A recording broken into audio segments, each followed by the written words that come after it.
Okay, you're live. Okay. I'm going to call to order tonight's meeting of the Committee of the Whole. It's Tuesday, March 16th, 2021. The time is 4:03. I'm Laura McNally, Fifth Ward City Council person, and I'm going to chair tonight's meeting. So I'm going to do our roll call first, and then we'll get started. We have, let's see, I've got on our list Jennifer Ozinger, Rick Deek, Mike Ray, Sarah Brown Clark, Anita Davis, Valencia Morrow, Jimmy Hughes, Julius Oliver, Kyle Mizak, and Samantha Turner. And we will get started. The first item here under our departmental budget reviews is the Clerk of Courts budget, and we have Sarah Brown Clark from the Clerk of Courts to kick us off. So I'm just going to give her the floor to get started and go from there. Thank you, Lauren. And I appreciate this opportunity to discuss the 2021 proposed budget. But prior to doing so, please allow me to address an issue that was previously brought to the Finance Committee on February the 1st, 2021 about salary adjustments for my staff. And I really want you to meet my staff, Ann Kajati, and her name was in the paper. And this is Ann. Ann has a bachelor's degree from Akron, and she has been working with me 21 years. She's been promoted to the small claims supervisor. She does all of the human resources work, assuming the full job of the previous human resource person. Thank you, Ann. And then I have Vincent Hill. And Vincent has a bachelor and a master's degree. He's been with me 21 years. He's the criminal supervisor, and that division lost two experienced staff, because everyone can pay them more than I can pay them. Vincent Hill. And then I have Ebony Burnside. Ebony has a bachelor's degree and a master's degree. She's been with me 15 years, and she was promoted to bookkeeper. And I'm going to show you in a minute how much bookkeeping involves. Thank you, Ebony. And then I have Jennifer Subnosky and Sandy Bridenstine. And I wanted you to meet them because these two ladies have been with me, Jennifer 7 years, Sandy 6 years, working at just above the minimum wage. And lastly, thank you, ladies, I have Monica Joyce. Now, Monica Joyce was a find for me. She came in at almost minimum wage, and then I found out that she had superior technical skills that enable her to assist with the IT-related problems in my office. She has set up and monitors the Attorney General collections, in addition to serving as a clerk in a small claims office. She's a valuable asset. So yes, I gave her a significant raise. For the same reason you guys gave Cal a raise. I don't want to lose her. Thank you, Monica. I was disappointed that the mayor allowed or requested the finance director, though the mayor said he had nothing to do with the matter. We all know that the finance director works for the mayor and would have only raised the issue with mayoral approval to bring this matter to council. In fact, there is some irony here in this matter of salary adjustments, because I did something that was within the perimeters of my budget and my authority, and well-deserved, for the very same reasons the Council Finance Committee approved increasing the finance director's salary. Additional responsibilities with a new job title, retention of knowledgeable, experienced staff. Further, the salary adjustments, as I have said, were within the perimeters of my budget. So there were no additional costs to the city, not one red cent. And lastly, the increases were well deserved for the very same reasons, and I can't help but repeat this, that you approved the increase for the finance director. My trained, experienced staff is as important and essential to my operation as the finance director is essential and important to the city operation. I followed the procedure within my authority. I merged jobs and I increased salaries. So I just wanted to share with you my disappointment, because at any rate, I expected that before reacting as the Finance Committee of City Council, you would have, unlike the finance director, unlike the mayor, you would have initiated a discussion with me to hear my position, and I could have demonstrated to you the validity of my actions. So I thank you, Lauren, for that moment. I was on that finance committee meeting, and I was really surprised that conclusions were reached without talking to all parties involved. So now for the budget, and back to you. Thank you, Lauren.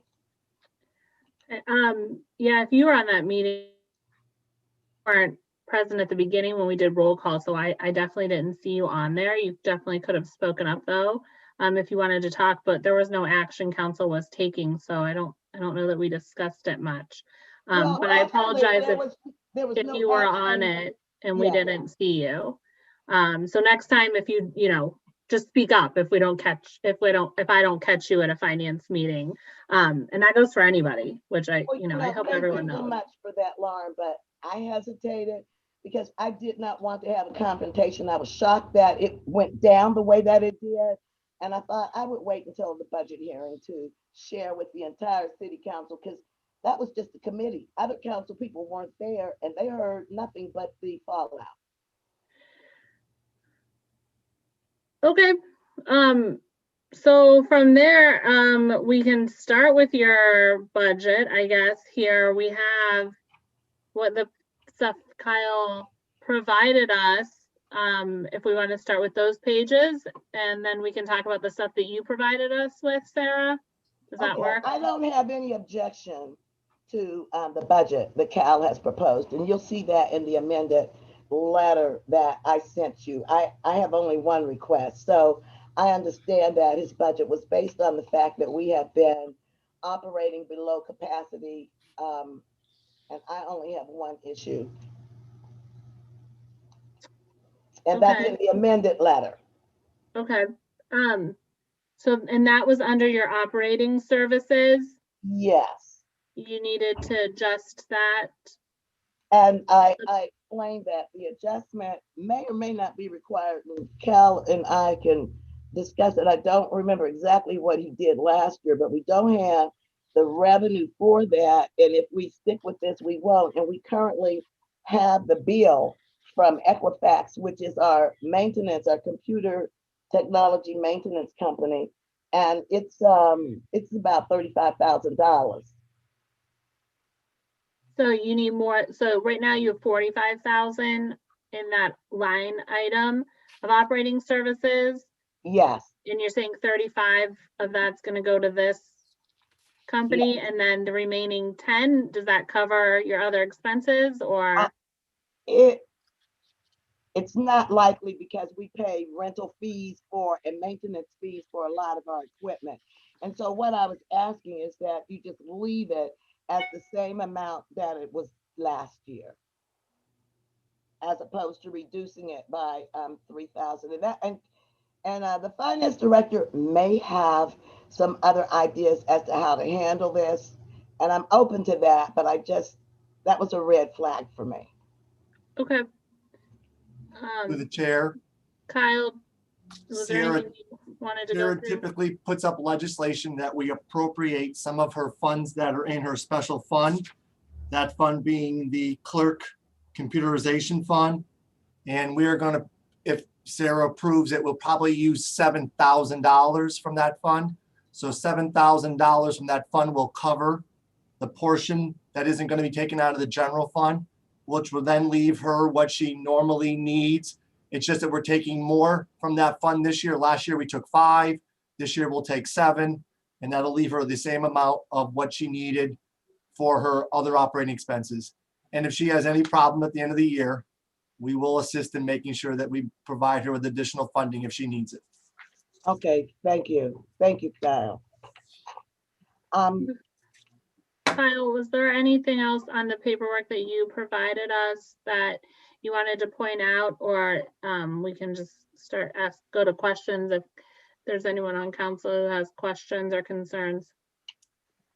No, I have nothing. I mean, as if Sarah's comfortable with what we've put together, there's nothing that I need to point out because it's pretty explanatory what's in front of you with her budget.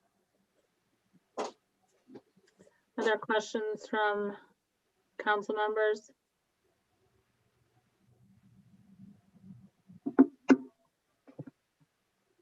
Okay. Have a- Um, Can you hear me? oh, Samantha. Thank you. Ms. Clark, thank you so much for coming to us. And I appreciate the fact that you worked hard to retain the talent you have and paying them a wage. I mean, it's really important because we don't want to lose people to county, other areas. And I think that was great. And how you did it to not affect our budget actually was even better, because I'm seeing that the wages are down in the department overall, and you still were able to incentivize those people who have worked for you for a number of years. So I want to say thank you for being mindful of that and moving that needle forward for our people. So my question is just based off of your salary. You started talking about the operating services. Can you tell me a little bit more? Is it just for Equifax, or is it for other things? Is that all of the operating services for there? No, we pay, and I have my chief deputy here who actually does the purchasing, but we pay the postal machine, the copy machine, Michelle. So there are a lot of monthly expenses that come out of that. And this is Michelle Claret. This is my chief deputy. Are you joining the meeting just for the record? Are you Yes. going to speak? Okay, then we'll just let the record reflect that Michelle Claret is joining the meeting. Operating services includes all of the maintenance contracts for the department, be it for the postage machine, be it for the copy machine, be it to carry the maintenance for all of our printers, our computers and such. That's enough. That gives you an idea what operating is, and most of those are monthly charges. Some are quarterly. Does that answer your question? Yes. Woman? Okay. Julius? I just wanted to echo the sentiments to Ms. Clark, Samantha's opening statement there. Thank you. Thank you. And I have one more question. Samantha? Thank you. So we see that the revenue was down over 2020 from 2019. Can you share with us what type of policies and procedures or changes you made through 2020, and have you gleaned any changes you will make moving forward to accommodate where we are with the pandemic? Well, through the chair, the situation is so unpredictable right now. But one of the things that I did, which was reflected in the salary increases, was to merge jobs. I also have gone from, at one point, 33 full-time paid positions to 24. So that is basically what we've been doing, just trying to combine jobs and not just give people additional work, but to also reward them for doing additional work. I wanted to speak to something here, if I may. If you look at the case numbers, clearly they've gone down, but I wanted to point out two things to you. The revenue that we have paid to the city is down by almost $200,000, maybe a little more. And we recognize that, but what I would like to call to your attention is if you look at your paper that says breakout, you will see that every case that comes through the court ends up being distributed around the state. And that requires documentation in the bookkeeping office. So even though we have fewer cases, every case might get, especially in the civil division, a case might get touched 10 times. And by touch, I mean that there's an inquiry, it's docketed, it may go to the court, if there may be an answer. So there's a lot of activity on each particular case. And what I've done is try to centralize that with the staff so that it stays in one place as it's being docketed. Other than that, I'm just waiting to see if we come out of this pandemic. And if we don't, then we'll have to look at the staff. I think you may know that when we were asked to volunteer some positions so that the city would be able to get, I think it was state money. Cal came and talked to me. I furloughed 6 people, and I want to say that because I don't want anyone to have the impression that I'm not cooperating with the city. I furloughed 6 people in an effort to assist him with that. Now, if they have additional furloughs, Councilwoman Turner, I will look at that again, and anything else that the city recommends so that we can manage through this difficult financial time. Thank you. Anything else from council? Okay, if we just, Well, oh, I'm sorry, Mike. through the chair, I just wondered, I know that we asked other department heads, I know Sarah's unique because she's an elected official. It's somewhat different with that division, but if they could have more money or they could do something differently, what would those wish lists look like? So Sarah, I just wondered what that would be. We did ask those kinds of questions across the board, just to hear, or if it's sufficient and it works, just to know. Well, one of the first things that I would like would be to upgrade my technology. That's a very expensive endeavor, and this office works primarily on electronic system. And so I would really like to go across the board and upgrade the technology. We just don't have the resources to do that. That would be my primary interest. I would like my documents, when they come across the counter, to be scanned instead of having 2 records people back there scanning all day. And there is technology to do those things. We just have not been able to afford it. Thanks. Anything, do I get a second, or is that just one? Oh, no, go ahead. Yeah, go ahead.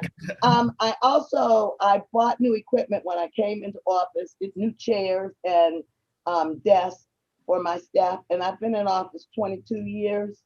And I really do need some new office equipment. I have some obese people who need different seating arrangements.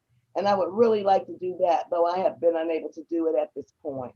And those things are expensive. I have 2 people with back problems. Anita? Yeah, through the chair. That scanning system that you were talking about, have you discussed that with Cal? Actually, I've discussed it with Daryl, and he is negotiating. We don't have any specific figures, but it was way out of the ballpark as it relates to the current budget. Now, if we get all of this pandemic money, maybe it will be a possibility. Anita? Yeah, to the chair. How would that save us in terms of dollars by having this new system? I don't know that it would necessarily save money, but it's an expediency issue. It's an expediency issue, and it's an accuracy issue. I'm sorry, I didn't hear you. It's an accuracy and an expediency issue, because Okay. the documents would go immediately into the system as opposed to waiting for someone to docket it. So if they filed a case, you could look at it as soon as it was filed because it's scanned over the counter. But I'm sorry. it's clerk terminology, and you'd have to be in the whole process. Anita? I'm sorry. I have to listen to the recording because we know I got a wonky system here. So I didn't hear it. Oh, It all okay. went wonk, wonk, wonk, wonk for me here. Okay. So Okay. thank you. I'll check it out later. Anything else for Clerk Accords? Okay, Sarah, we covered the additional paperwork that you sent us as well. So you're good there. Yes, and thank you so much for the opportunity to speak. Okay, Have a Thank great you. day. I'm gone because they turn out the lights here. okay, yeah. We're, let's see, we are the next we're a little bit ahead of schedule, and the next one up is judges and bailiffs with Carla Baldwin. I don't see her on the meeting yet. I know we're about 10 minutes early here.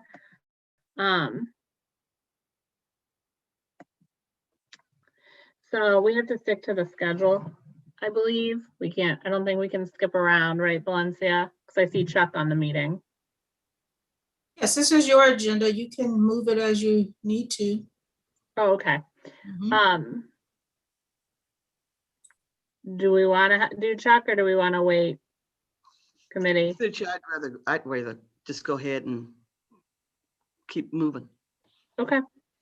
Chuck, are you okay with that? Are you actually on, or just?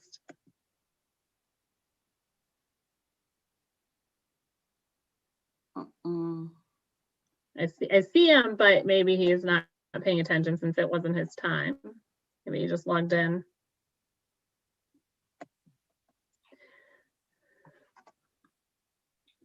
Okay. Excuse me. Well, Excuse me, Lauren, this is Valencia. Is Harry Johnson on? I don't see him. Because he was. Yeah, I don't see him. So why don't we just, I guess, have a motion to take a 5-minute recess until 4:30? I would make a motion that we take a 5-minute recess. However, do remember that the recording will continue. So we will still be live. Thanks, Mike. Can I get a second? Second. Anita seconded that. All right, Thank we'll you. come back at 4:30 then. All right,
Hi, Judge.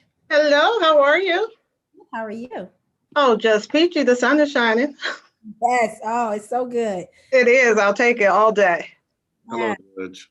Hello, sir. How are you? I'm well. How are you? I'm doing pretty good. Good, good. We took a brief recess. Okay, We'll be about ready to start. sounds good.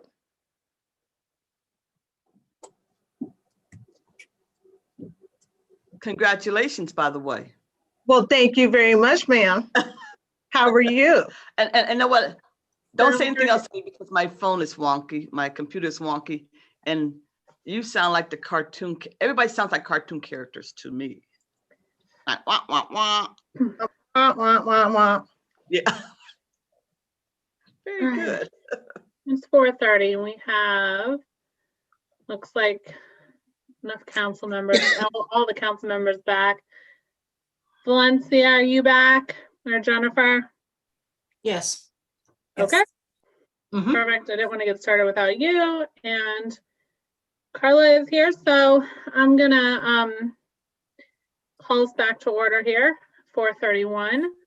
And we have the bailiff and judges budget up top. And we just want to go through the paperwork that Kyle provided. Do you have that, Carla? Judge, Do you have the paperwork? I'm saying yes, but I appreciate you referring to me as judge. Okay. Absolutely. Do you have any issues with anything going through this paperwork? No, had a very good meeting with Kyle. I think it was very productive. The only small minor changes were to bring up the fuel and gasoline line item and the postage and shipping line item back up to the original amounts from last year, because we used all of that budget last year. So the fuel and postage are our only issues, which I think are minor in the big scheme of things. I did give him the heads up. I would like to give council the heads up that you will see legislation before you probably within the next couple of weeks, that the court is requesting the addition of the position of victim witness advocate as one of the salary positions for the court. With the advent of Marcy's Law, the constitutional amendment requires that courts now notify victims, and victims have rights. And we need to have somebody on staff who can help facilitate those things for the court. And we are hopeful that we will be able to get that position fully funded by grants that we will apply for. Anita? Here, Your Honor, there was a similar position before, correct? Victims advocate. Is that different? No, we've never had a victims advocate. Wow. Okay. I know. No, what we had. No, Wait, right. one No, at a time, please. Carla, sorry. the judge, sorry. we have had what we had, I'm trying to think, the Family Investigative Services Unit for YPD had a social worker who may have worked in some capacity, but the court has never had anyone. And we're the only full-time court within the Tri-County area that does not have any such representative. So we find it to be the major gap that's missing for services that we are required by Constitution to provide to our community. So again, you will see that. I just don't want to have this meeting and you be blindsided and say she didn't mention it. But this is something, I just try to be transparent so it eliminates a lot of confusion. But in speaking with the prosecutor's office and speaking with the police department, they are excited about having this support, because we lose so much in communication and the loss thereof. So again, that person will be employed full-time by the court and will work solely as an advocate. So yes, we've never had anybody, to my knowledge, ever in that capacity. Anita? To the chair, and Your Honor, I'm calling you Your Honor. So, so this is something that we have no option. The public's not, when we go to the public, we're saying this is required by law, Yes, correct? yes, Thank you. it is indeed. Yep. Thank you. And Samantha, Thank you. Through the chair, Judge, under professional services, you had 80,000 last year. It's that line item is seeing a 30,000 decrease. What happened there, or why that's such a significant drop? There are a lot of things that because the Judge. world I'm sorry. sorry, I need to recognize you just for the record Okay. before you speak, Judge. Okay, sorry. So what happens is that's where we get our translating services, visiting judge, a number of things that we aren't using like we've used in the past because the world is effectively still shut down. So we're covering for each other more. There aren't as many conferences and things that need to happen. And we're doing a better job. We're working on getting all of our materials translated also in Spanish so we can provide again that access to justice for all the members of our community who don't get that when we don't have things in place to facilitate their understanding once they enter our court building. Samantha? Thank you. This is a direct follow-up. So can you just tell us how 2020 went with the shutdowns, how you were able to provide quality service, and what you learned or gleaned that you can help you move forward or make appropriate changes in your department? Absolutely. So, Judge. I'm sorry. Sorry, otherwise we don't know who's speaking when we go to transcribe. So go ahead. Thank you. So I am proud of our staff and you all should be proud of your Youngstown Muni staff. They responded like rock stars. So for a few months during the height of the pandemic, when everything first hit, we did go to a reduced schedule until we could get some protocols in place. And we worked with the health department to make sure that we still had arraignment hearings, which are first appearance for anyone who receives a ticket or who is held in custody at the county jail, because we didn't want anybody to suffer because of the pandemic. So we were still able to process our video hearings. We continued a few things for a couple of months, but we have been back to work every day since June 1st of 2020. What we learned were that we were stronger than we knew, that we could multitask, that we could work together. So what we saw was everyone taking a leadership role, everybody stepping up. And I told the staff repeatedly, I don't want to go back to where we were because we're better now. We're better internally, we're more supportive. We are an 8-hour family. And I'm happy that the culture that I worked so hard to build there shone through. And so what we've done is we looked at every single process that we employ, and we looked at it from the user perspective, which is something that has never been done. So what we're doing now and what we've been doing is individuals have been coming into court for their first appearance. Again, video arraignments still happen in the afternoon. We are working with our pretrial services to keep people out of the jail unless they pose a safety risk to this community. And when they have to come for their follow-up court hearings, which we refer to as pretrials, those were done by the phone. So individuals are only coming into court if they have to plea, get sentenced, have a trial, or preliminary hearing.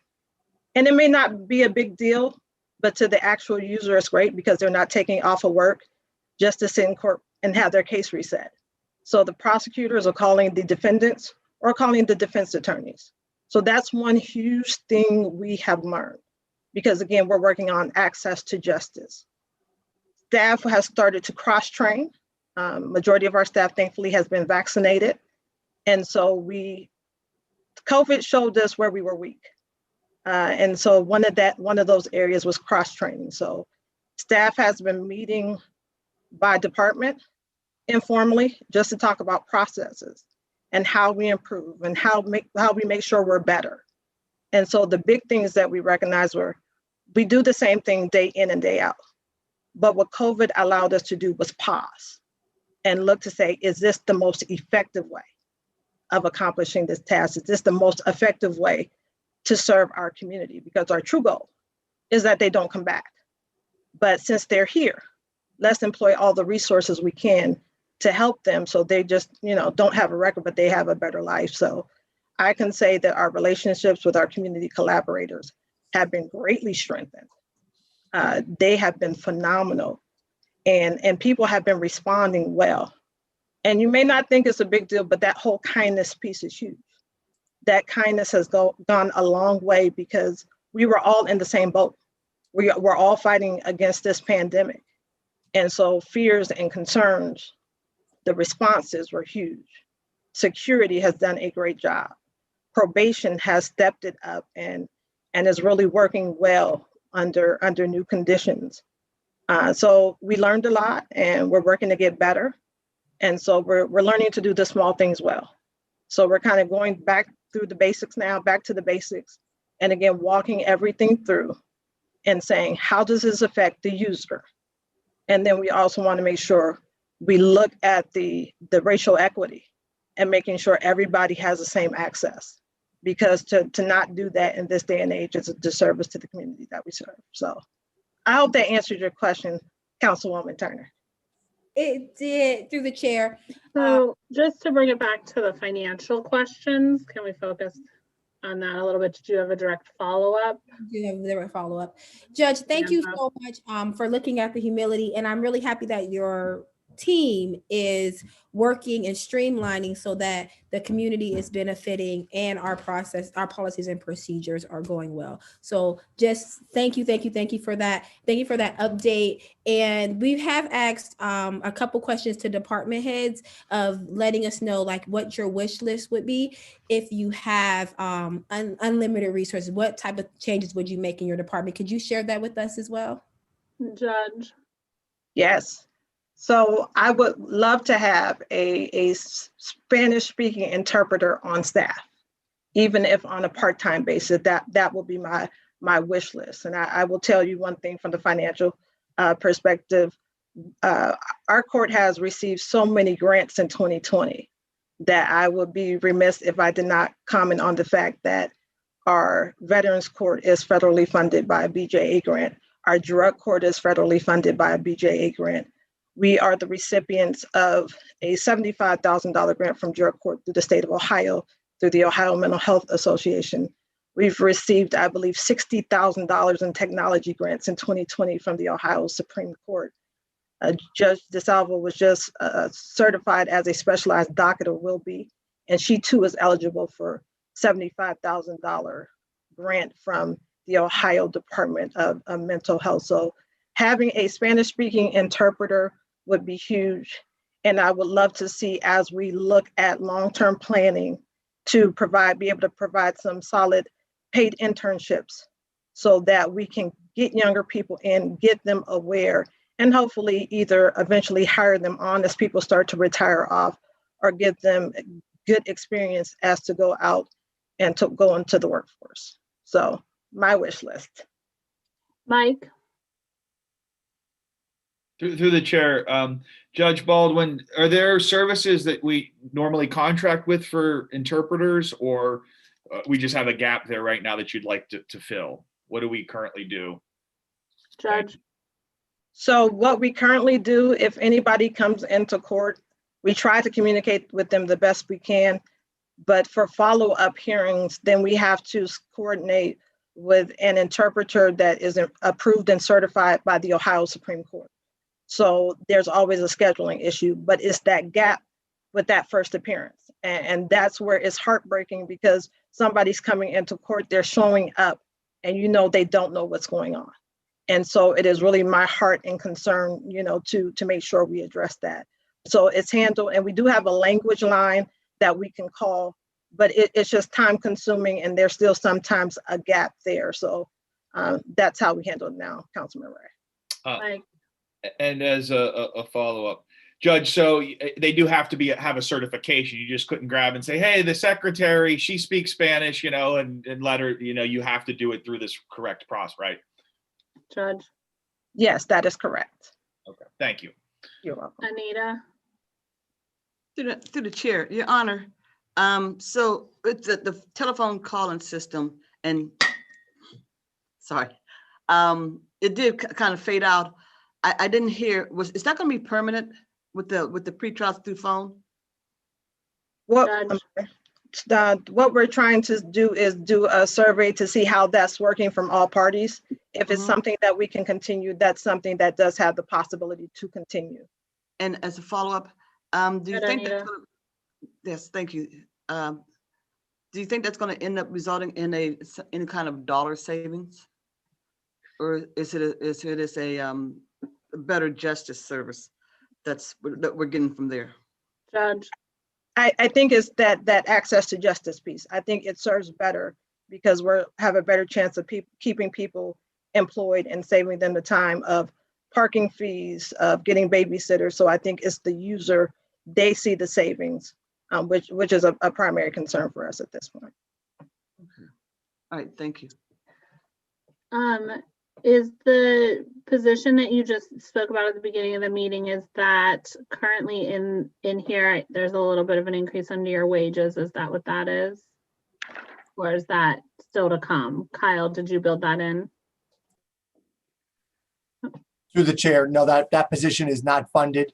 What we will do is we will put up an ordinance once that position's been approved by council to appropriate that money into the budget. Or we could, over the process of what you give me instructions, we could potentially build that in prior to council passage. So it's dependent upon what direction you want me to take. Okay. I just wanted to see. So then that slight increase is just the raises. Yes, Through the that would chair, be correct. that is correct. Okay. And then there's just a significant change in the professional services line item here. I know, it looks like you didn't spend as much as we allocated last year. So I just wanted to find out what was going on under that line item. Again, that's what I referred to with Councilman Turner. We didn't really use visiting judges because we were all here. The world was shut down. Hearings were limited, so we were able to cut down on those costs, which are pretty expensive. And you anticipate that being the same for all of this year? I think we can work within the budget minus those two line items I mentioned earlier, because again, most trainings and conferences will be virtual, most likely for the remainder of 2021. 2022, we can work within this. Okay. All right. Kyle, was there anything else that you needed to point out to us in this budget? Through the chair, no, we had met, like the judge had said, and we went through and there was those two line items that she asked if we could put back in what she had requested last year. And that was the only area that we needed any update, other than once her position gets approved, deciding how we want to proceed forward with adding that to the budget. Okay. Julius? Thank you. Through the chair, Judge, I just wanted to commend you on taking the time to look at how your users interact with the court and being able to adjust from there. I don't think that's something that a lot of different departments do when it comes to seeing how, the constituency feels about using things in their departments and making it easier, making it better to access. So I commend you on that. Thank you. Thank you. Anita? Yes. Under this individual, under the requirements that we're going to have, that's going to be as a hire and not as a service. Is that correct, Your Honor? That would be correct. Hire. And under your branch of government, not your department branch, equal branch of government, I want to tell you, I'm glad to see the innovation. Thank you.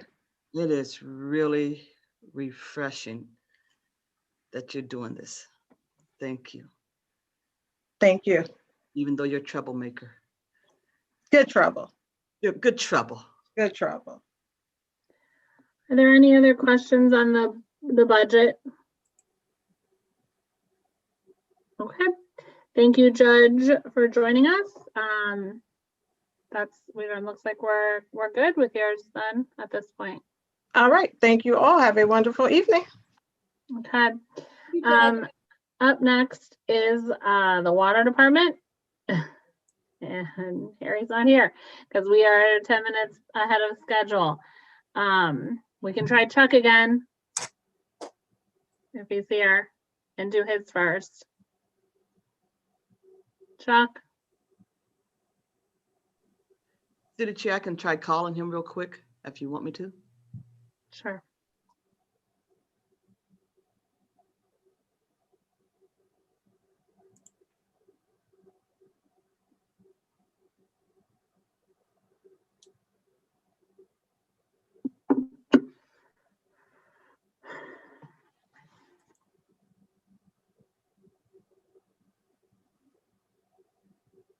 Oh, I see Harry trying to join, so looks like he's coming in. Hi, Harry. How are you? We're a little bit ahead of schedule here, so if you're okay getting started, we can just jump right in. Oh, okay. All right. Let me turn this up a little bit. Through the chair, All right. I have Chuck on the phone as well. Do you want him? Okay. Harry's here, so we can do his and then keep our schedule. Thanks, Anita. We were gonna jump over you, Harry, and squeeze Chuck in there, but you joined at the same time. Sorry, I was here. I just had the volume down. I'm sorry. Oh yeah, no problem.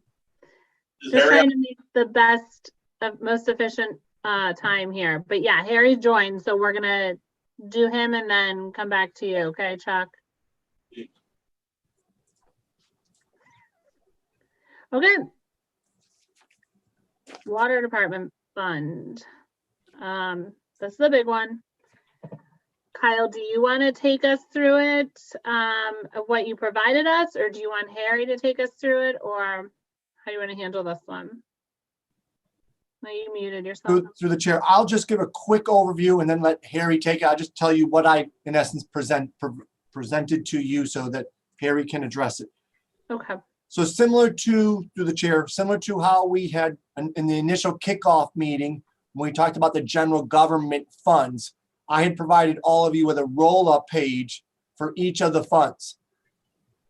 Once we started these budget meetings, I was giving you the divisions because you already had that roll-up page. But when I had presented you those original roll-up pages, they did not include the enterprise funds.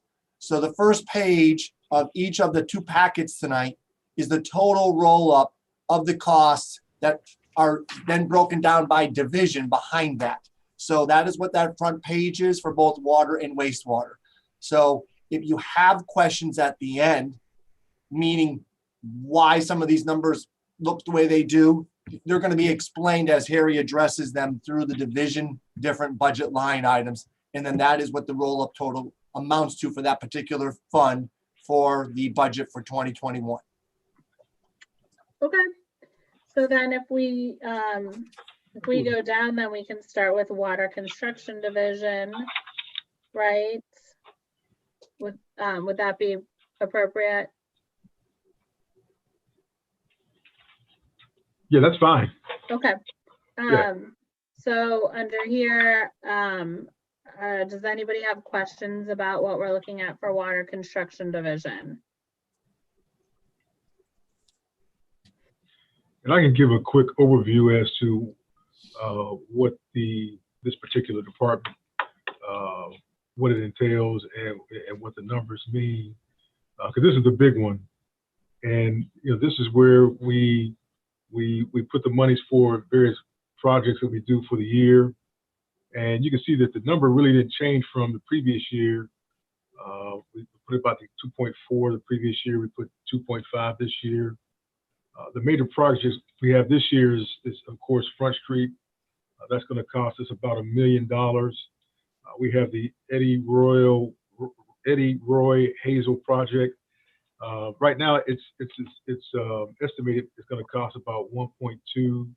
Now, I did have a meeting. We had determined that we may have to separate that into maybe 3 parts. And the reason why is because I was instructed that perhaps the Commerce Street project may come online in 2021, which I didn't anticipate. So if that's the case, we may have to split that one up. And then, of course, the water line replacement or relocation that Chuck talked about yesterday. And then the other thing we're looking to do, we actually had a meeting today with our supplier. We have an area over on the east side, specifically the Sharon line, where you guys probably remember, some of you, that they decommissioned a certain area over there that there's no services that takes care of that particular area. The problem is we have water lines there, and we have breaks that happen, and we have no idea of knowing how long they've been running until they surface, or we get a call from one of the neighbors. And you know, there's been complaints about, she said, I got a pool in my backyard because we can't monitor what's happening over there. Because typically people see it, they call us, but there's nobody there. So we're looking to install what we call permalogs. It's a acoustic listening device that will tell us if we have breaks in that particular area. We don't have all the specific particulars just yet. We're just starting this endeavor, but it's outside the scope of the current contract that we have with Census. You know, so again, I don't have a firm figure. We do know that each device costs $900. What we don't know is how many we're going to need to monitor that specific area. You know, so part of that budget would, of course, go to that once we get to that point. You know, when I get more information, of course, I would share it with the you know, council. But at least I wanted to plant that bug in your ear at this particular point. The other one is equipment. You know, that's where we buy a lot of our heavy equipment, backhoes, dump trucks, etc. You probably didn't retain the list that I submitted last year, but it's the same. And I think I even submitted it, the same sheet that I submitted with the last couple purchases that we had in the water department. You know, so we have a schedule of 3 years of, maybe more than three, it might be, yeah, 3 years. Yeah, through 2022 of specific items that we want to purchase. Even this number is a little bit less than what we wish for, but you know, we talked to Cal. I talked to Cal because the one particular one that's about 100 and some thousand, we're looking at doing a lease to own option because of, you know, the budget constraints. You know, because again, if we bought one backhoe, was it a dump truck or backhoe? I can't remember. Yeah, backhoe. You're talking about $100,000. That blows the budget. So we're looking to do a lease to option, at least to own option for that particular aspect of the construction budget. And then the operating service, that is the monies that we spend for our tank maintenance program that we passed maybe 5 years ago, which we're very happy with. The contract that we have right now, it's about 800, almost 900,000 that we spend with Suez to have them monitor and clean and drain our tanks. So that's what that particular piece is. So that's construction. Okay. So are there any questions about that? It sounds like you have 3 major water line projects scheduled Right. then that you mentioned Right. for this year, and that'll come in under that 2.5. Correct. Okay. Any questions about water construction? Okay. Water distribution. You want to go through this one? Yeah, distribution. I'm gonna hit the important points instead of going through every specific Sure. part of this. This is the our West Avenue, and this is where the meter project is handled out of this particular fund. And you can see that last year we budgeted 2.2. This year we budgeted 2.5. Last year, because of COVID, we stopped putting in meters in March. What we did, we started, which I think I explained at one council meeting, we started putting the MXU boxes on the outside. We have, and I have Ted here with me also. I forgot to mention that, I apologize. We're at what number now? We're almost just short of 49,000. We're just short of 49,000. We need to get to 52, and then that particular aspect is done. After which we're going to focus on, installing the meters.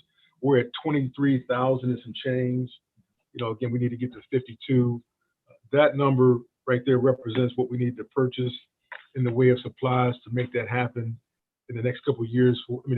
Next year for the remaining MXUs that we have to do, as well as the meters that we need to purchase for the year. I'm sorry, which, is that your equipment purchase under water distribution division? I'm sorry, what did you say? Is that what, are you referring, what number are you referring to? Your equipment number Looking here? at the blue sheet, this sheet right here. The one that says water distribution division. Yeah, if you look at under the second, the main part is the second part right here in this area. Uh-huh. Below wages. Yep. Yeah, you'll see it's 5108, 5108. And you'll see, when you go across, you'll see for 2020. Oh, your operating supplies. Correct. That line item. Okay, Yeah. the 2.5. Gotcha. Okay, Correct. That's sorry. the major one there. And then I also wanted to draw your attention to professional services, because you'll see a huge deviation from the previous year. And the reason why is because last year I was looking to do a hybrid of a change out where we would do the basic small meters, and we would have the company that we contract with come in and do our large meters. They gave me an estimate of about 550,000, but of course that didn't happen, so, and I'm not looking to do that this year. That's why you see there's a significant reduction in that specific number. Those are the big items there, besides operating services, which is just the usual, purchase, security, some other incidentals in that particular department. But the big one there is, of course, the operating supplies, and then the big change in professional services. Okay. And your wages for here are just the people working in the meter program? I couldn't hear. The wages, it's pretty much a meter shop. Oh, yes. How you hear it? I couldn't hear. I guess I could get my hearing checked. That is correct. Okay. Yes. And are you phasing people out of that? Because it looks like there's quite a big difference there. Yes, we're phasing people out of meter reading. We're down to 3 meter readers. Effective the second week of April, they will be finished. Everything will be on the tower, so we won't need to utilize them in that capacity. Tomorrow we have a meeting with the civil service. You guys already approved adding that position, that AMI specialist. Tomorrow, the job description is going to civil service, and it calls for 2 positions. At the point they approve it, we're going to post 2 positions. I'm hoping that some of those meter readers take those positions. They're unhappy because it pays $6,000 less than what they're getting paid now. But I couldn't, in good conscience, pay them more than what the manager that will be managing that process is getting paid. So, make a long story short, we phased out. It was 9. At the height, we had 9 meter readers. We're down to 3. Within 2 weeks, we'll be 0. But the net effect is we're still going to add 2 positions, which is the AMI position, AMI specialist position in that department to help us monitor the system, as far as people stealing water, large consumption issues, so on and so forth. Okay. Are there any questions from anyone on water distribution?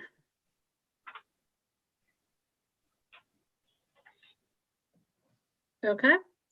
We'll move down to water engineering. Engineering is nothing. That's you can see it's very little there. Yeah, engineering. That's the engineering department. It's mainly wages. Those are the engineer aides. those guys' wages come out of that particular department. As far as any professional services, operating services, we don't utilize that fund for those types of monies. The big one in stores is the same. Stores is limited. We got a few utility costs that come out of water, store, and that's, the guys in the what do you call it, the garage and the what's the title for that? Oh, wait, hang on. Oh, you skipped down. Okay, are there any questions on water engineering? Oh, I'm sorry. division? Sorry. Anything from anyone in water engineering? Okay. It I just looks want like- to get to the more relevant stuff. Yeah. Yeah, sorry about I that.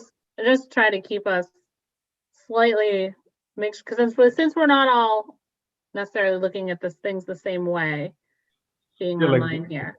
Okay, so I have water administration division next. That's City Hall. Okay, Okay, so that's here in City Hall, and the main cost there is, we pay the rental fee to the city to rent the space here. We have some professional services costs and operating services. We pay for security here at City Hall. And then we also spend monies for our AMI system, the maintenance costs associated with the annual licensing fees comes out of that money. What am I missing? Oh, and the operating, Cal can maybe speak to the operating services, that portion of it, because he and I communicate really what number that should be. It's actually a little bit less than what it's been in the past, but you can see that's 1.8. That's the number. I don't know if you want to address that, Cal, because that's where the offset that we end up paying for support for civil service. I think the mayor's staff, as well as city council, law department, et cetera, et cetera. Nate, you got a Kyle. question? Yes, through the chair. Remember last spring, we came to you and we told you about how we were asked for your approval to enter into contract so that we are having a third party developing a computer software system, not a software system, an actual model that is going to help appease the auditors that when we do our charge off and recovery for services rendered on behalf of the enterprise funds back to the general fund, this is where that amount of money that comes out of water is budgeted. We are practically finished. They have modeled our 2019 expenses, and they finished just a few $100,000 off of what we actually charged off in 19. We've provided them with all of the data for the 2020. And once they finish, we're going to then compare with what we did on our own. And our hope is that if we're in the ballpark, we will be using that and sharing with the auditors that going forward, based on this modeling that we will have done yearly, this will then, in essence, substantiate the justification of us clawing back those funds to the general fund for services rendered on behalf of those enterprise funds. Anita? Yes, through the chair. You mentioned under rental. What is the rental cover? What's under the rental? That is the cost that goes back to the city, I believe the general fund. I don't know where it goes, but it's the cost that we pay to rent the space here in City Hall. And through the chair, Go ahead, Anita. and that's been the practice? Yes. Through the chair, correct. Yes, that's part of one of the charge offs. Yes, $186,000 a year.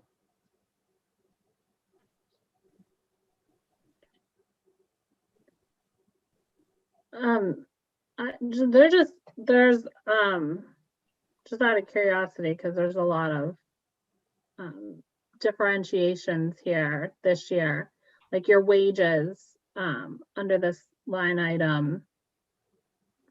Did we lose some people in City Hall? Did some people retire? I know you had at least a couple retirements, or one you're not refilling. What's going on there? Well, we've had a number of retirements over a couple of years that we haven't replaced because we've been able to realize a number of efficiencies with some technological advances. We haven't needed to replace specifically customer service reps. We were at 8, we're down to 5, but we're down to 5 customer service reps. And to be honest with you, the pandemic showed us a lot. You know, we think that we could forego perhaps one additional person, but we have a few more retirements slated to happen in 2021. So that makes sense to land somebody off because we have some other people looking to retire this year, but we won't need to fill those positions, and we haven't. That's why you see a reduction in that particular area. What is being funded in the intangible asset?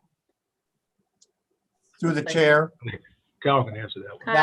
that is a portion of the charge for our computer software. Remember, we have a whole module that is a utility module that does all the billing for the utility of waste, water, and garbage.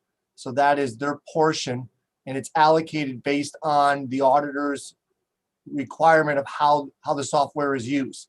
So the bulk of the other charges in the city's general fund for the HR and finance module, but this is the cost associated with the utility module. Thank you. And you know, another big one is postage and shipping. That, you know, of course, all of the bills and everything that's handled out of City Hall too. That's a pretty sizable number, $250,000 for that service. So, and that pretty much wraps up administration. Is there any questions from anyone else on water administration? Okay, I'm going to move down to water stores now. I know you started to talk about this one, Harry. Yeah, this again. There you go. You can see there's some miscellaneous stuff that may come up. We don't budget a whole lot in these areas. If some impromptu things come up, you know, if the guys need it in that particular department, you know, we give them a certain amount to purchase. I think we budgeted $5,000 last year. We didn't spend any of it. And then, of course, the fuel for our fuel, you know, our gas pumps that we have, the money for that particular need is funded out of here. That's pretty much it. When you see under wages, there's not much there. I'm sorry, and this is your garage? Well, Is that what you said? The storage room. Storage If room. co-mingle the two, you know, that's the storage room where we have our supplies. That's where those we have 1, 2, 3. We have 3 employees that serve in that capacity. So the wages there cover those particular salaries. Okay. Questions for water stores? Anita? Yeah, through the chair. So do you anticipate any way to reduce in that area so far as personnel? And the water store in that area? Yes. No, you know, Yeah. I would say that particular area is staffed appropriately. We have the 2 guys that just handle just the inventory itself. And of course, when one person calls off, you know, you need to have that backup and then be in the position to handle, you know, some of the items that construction needs. You need 2 guys, and then because we're a 24-hour operation, we also need to have somebody here, especially during times when the person is here, that you know, those guys serve as our what do you call it? Our backup, our certification for us having a water tank. You know, so 2 guys is the absolute minimum. And then the third person, you know, he's kind of a jack of all trades. You know, when some of the construction crews need an item fixed or need him to create something, he's the guy that puts things together, fixes the pumps, stuff like that. You know, so I don't really see a real reduction in that area because you only talk about a couple people. Thank you. Anyone else for water stores? Okay. Water pump street division. Yeah, Barry, and what's this the one? pump station, that's self-explanatory. When you look under wages, you know, the main thing is there is the utility cost, which is pretty substantial for our water pumps, that we have in our system that distribute water. And again, I get a number from Cal because I think he had negotiated an amount. So it's usually about $600,000-700,000 for those costs, utility costs for our pump station. And that's pretty much it in that department. And we have one pump station operator. Okay. Questions for the water pump division? Okay. That's all the paperwork that we have for you guys. I know you guys usually have hire summer help as a lot of the departments, and a lot of departments didn't do that last year. Do you have a plan for this year? Honestly, I don't think so. We do need to hire some laborers, which I talked to the mayor. We're looking to hire 3 laborers, but honestly, no. But that's up to the administration. They don't cost us a lot of money. We pay them, $8.80 for about 2 months of work. So if we end up going in that direction, again, it doesn't cost a whole lot. But we didn't do it last year. It didn't make sense to do it, given the fact that we were laying people off. So we didn't. But yeah, I don't have any. I have not talked to the mayor about hiring any summer help. I guess my question would be, is the work gonna get done this year? Because I know you guys cut a lot of your own grass and paint fire hydrants and stuff. I'm not sure if the summer help paints the fire hydrants. Yeah, but that's stuff pretty gonna much get done. That's correct. That's correct. Again, we'll handle that in-house when necessary. As far as grass cutting, I have a meeting tomorrow. I'm looking to get rid of that component. I made it clear with the union that, we need to have all our resources devoted to our system, to the infrastructure. The days of having a person come in our department and, the administration says, well, just have them cut grass. It doesn't work because those people end up, getting seniority and going into positions and become problems. So we're going to outsource the grass cutting. We reached out to, I think it was 8 companies, 5 came to the meeting, and I think they told me 3 actually bid. I don't know what the numbers are just yet. I'm gonna find that out tomorrow.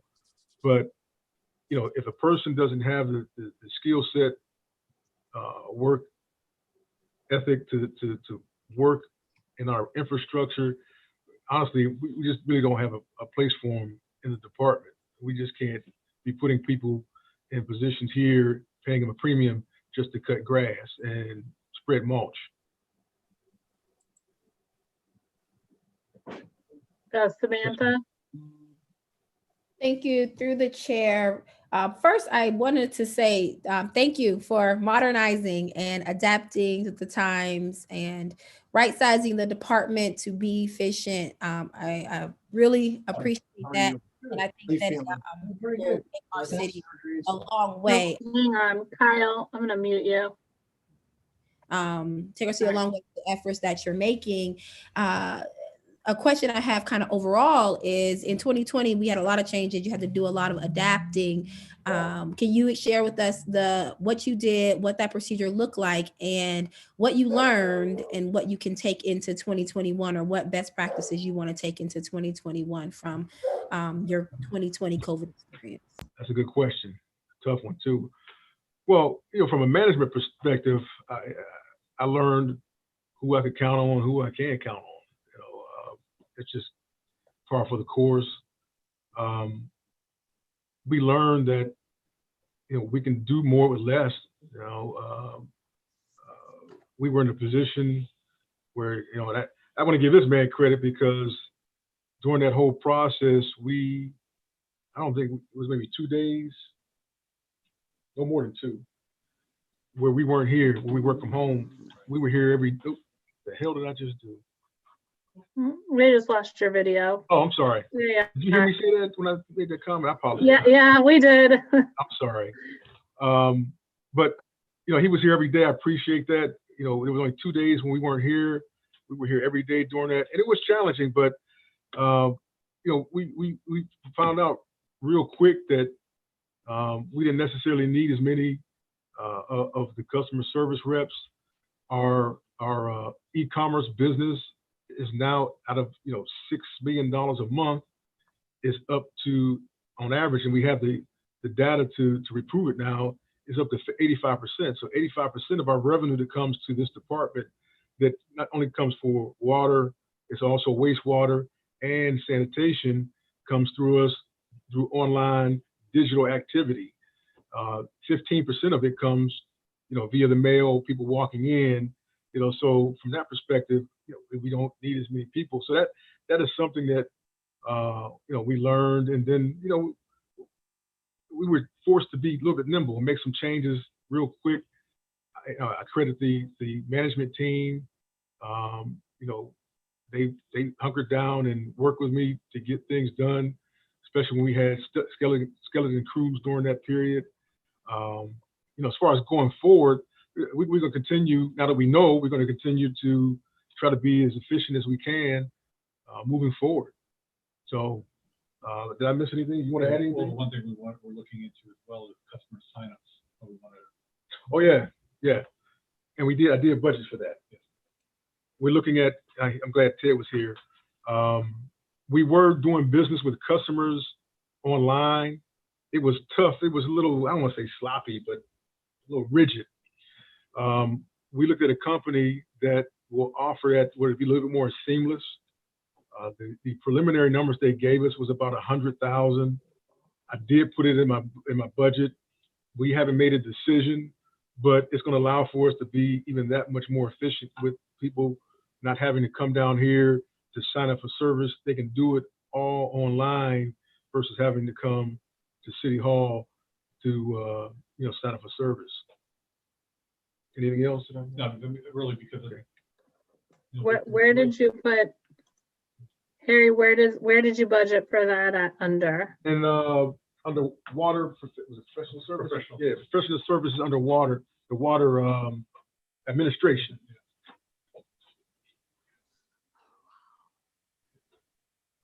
Okay, Anita.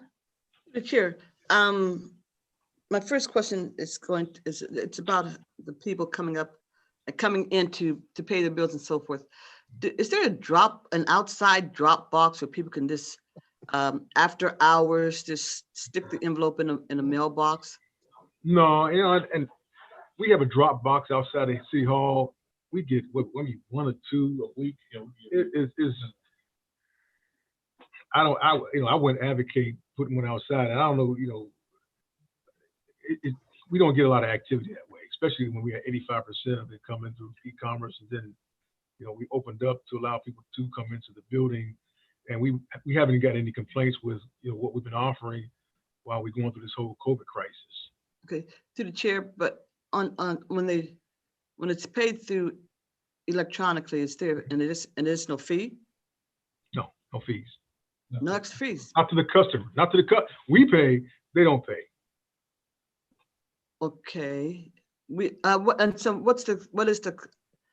And this is off budget. Not I'm gonna have to try to stay on budget question. But so how much is that costing us, the city, to absorb those fees? It depends on the transaction.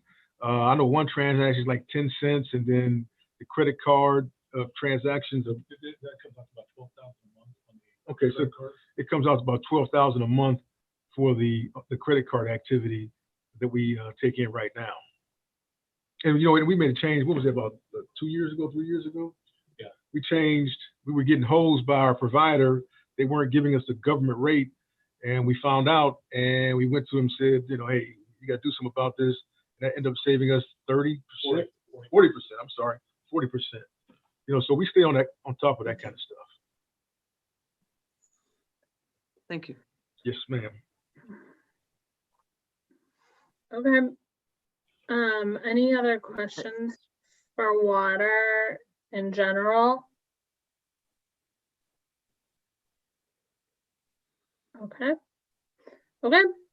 Thank you, Harry. Kyle, was there anything you wanted to point out to us on the water fund? No, I think Harry has a very good grasp, and I think he hopefully shared with you his views of how he wants to operate this year. Our only concern between him and I is making sure that, again, with these projects, that we keep these costs contained so that we do not start getting too close to, you know, utilizing all of the fund's resources. Through the chair, I do have one more question. Anita? Just out of curiosity, I don't know if you know this or not, but are you in line now in terms of personnel that's online with what was recommended that you have under the PFM study and the thing that Buzerall put out? Are you kind of in line with it? Harry? I'm gonna answer that honestly. The Buzerall study and that information came from us. You know, so what he presented to you is what we gave to him. So to answer your question, yes, we're following our own recommendations for PFM and for Buzerall. I'm just being honest with you. Through the chair, Kyle? just a moment to actually add on to what Harry had to say. We actually, when it comes to headcount reduction, are further ahead. And it all came about because of what occurred this past spring and summer with COVID. He was forced into making changes. And then once the summer ended and we started to slowly bring back operations, we were educated by the fact that we could get a lot more accomplished. So he's made inroads ahead of that schedule with shrinking his workforce. And it came about it came about because of other reasons, but in the end, that is why we ended up with more money at the end of the year than what we initially expected. There was a sizable amount of savings, and you're seeing it right now when you look at the roll-up page. Look at that payroll total compared to last year. Now, again, that's to budget, but even when you look at actual, that was because there was, furlough savings. The numbers are down, and this is going to help us potentially moving forward with keeping that fund in the black and hopefully building now that the revenues are now being deposited back in the fund. Mike? Yeah, and also to recognize, Harry, I think you guys did a solid job in pivoting with the meter change out. I know that you switched to change out those transmitters to get that done because of COVID. So that was kind of adapting and achieving to that.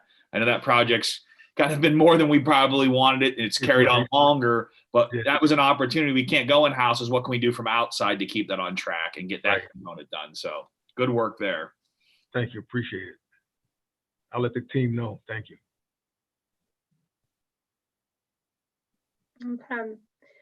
All right. Well, thank you, Harry. I don't You're think welcome. anyone else has questions. Thank you, Ted, in the background there as well. And I think Okay.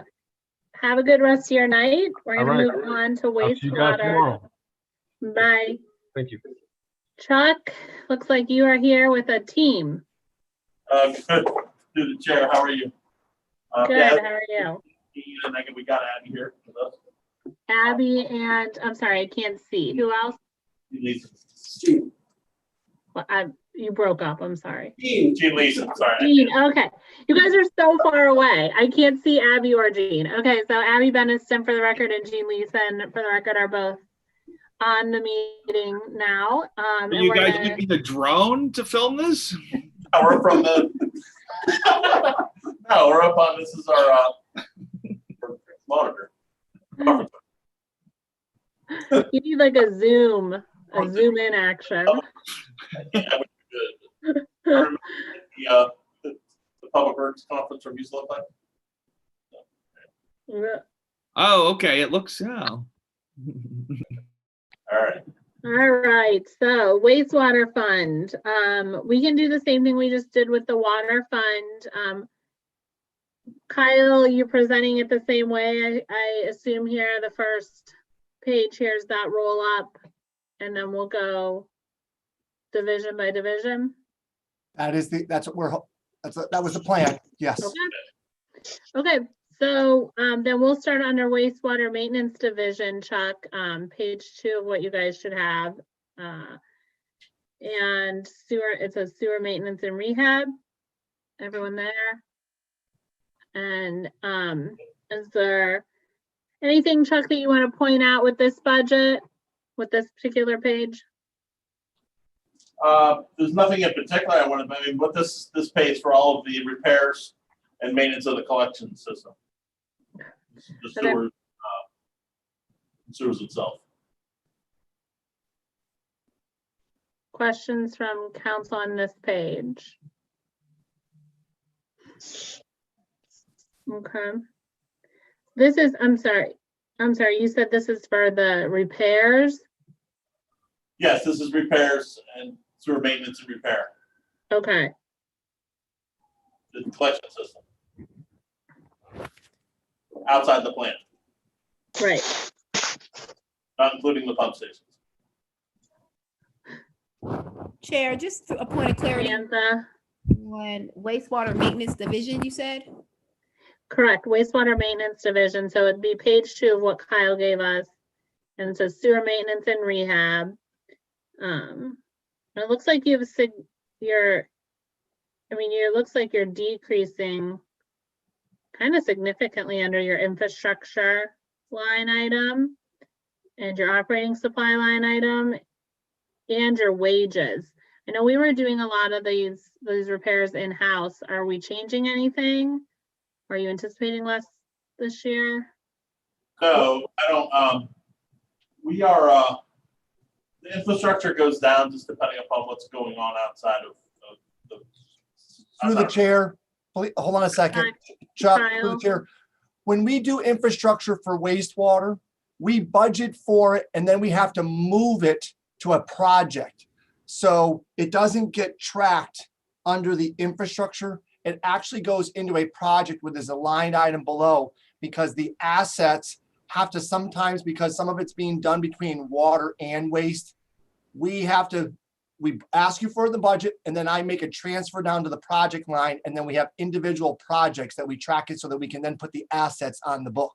So that is not the correct total that was spent last year. I can look it up while you're talking to Chuck and tell you what I moved down into the projects so that you'll have a better understanding. But it has to do with the way our software works and how we can track these assets. Sorry about that, everybody.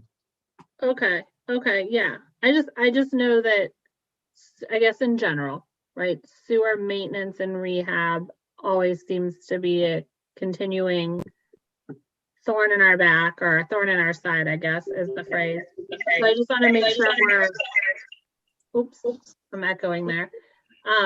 Make sure we're funding it where we need to be funding it. I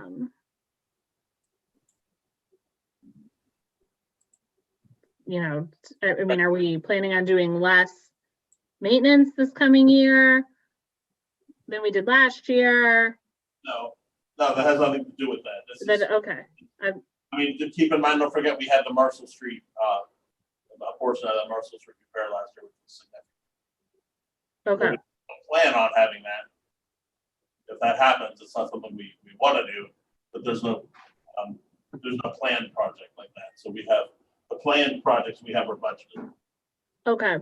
So that Marshall Street drove up the cost last year unexpectedly. Gotcha. Okay. Anyone else have water maintenance or wastewater maintenance division questions? Samantha? Thank you, Chairwoman Chuck. My question for under operating, the professional services and operating services have gone up. I'm sorry if I missed you explaining what those increases are for, or? Yes. Okay. All right. Through the chair, for professional services, there's $450,000 in there this year.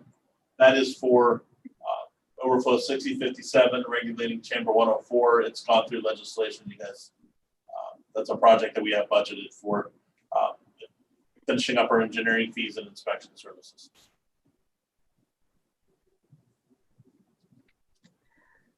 Okay. Did you ask about operating services, Councilwoman? Yeah, I believe you asked about both, right? I mean, through the chair, operating services are just the straight up repairs when we hire contractors.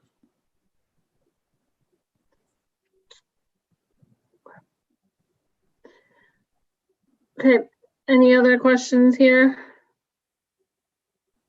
Okay, I'm gonna go down to wastewater, T&D division, sewer and treatment and disposal, I guess, sorry. Anything you wanted to point out here, Chuck? Through the chair, I'd like to Kyle? point out the utilities because of all the improvements that were made. You can see how dramatically we are reducing our utility bill down at the facility. I just want to make sure that you are all aware of that, and that is as a result of just all the improvements that was part of the planned projects, along with some of the things that Tommy, with his expertise, brought to that job and had implemented. You are starting to see the fruits of those changes, because that is a dramatic reduction in our utility use across that site. Okay. Anything else to point out? And then I'll take questions. I'm looking, give me a second. Sure, Chuck. We have one building in there at the plant. I mean, we're finishing up down at the plant right now. You know, we have our projects are wrapping up. We do have standard things that are going to stay as we are, like the $1 million in operating services. Again, Tom mentioned utilities already. We have $750,000 in various professional services designs for projects. We have our operations and maintenance plan. We have our incinerator rehab project that we're in design with right now. The one major project we have down there this year is we are constructing a pipe storage building. We found that storing a pipe outdoors is not the best idea. We thought it was short term, wasn't short enough. We actually lost a little bit of material due to ultraviolet rays. It's not really friendly with PVC pipe, so we need to devise some type of plan to get that stored back indoors. Because of the improvements we have down the plant and the projects, the pipe got evicted basically, and we didn't think it would cause much harm in the amount of time that was outside. So we need to build a pipe storage building. So we have budgeted about $500,000 to store our pipe.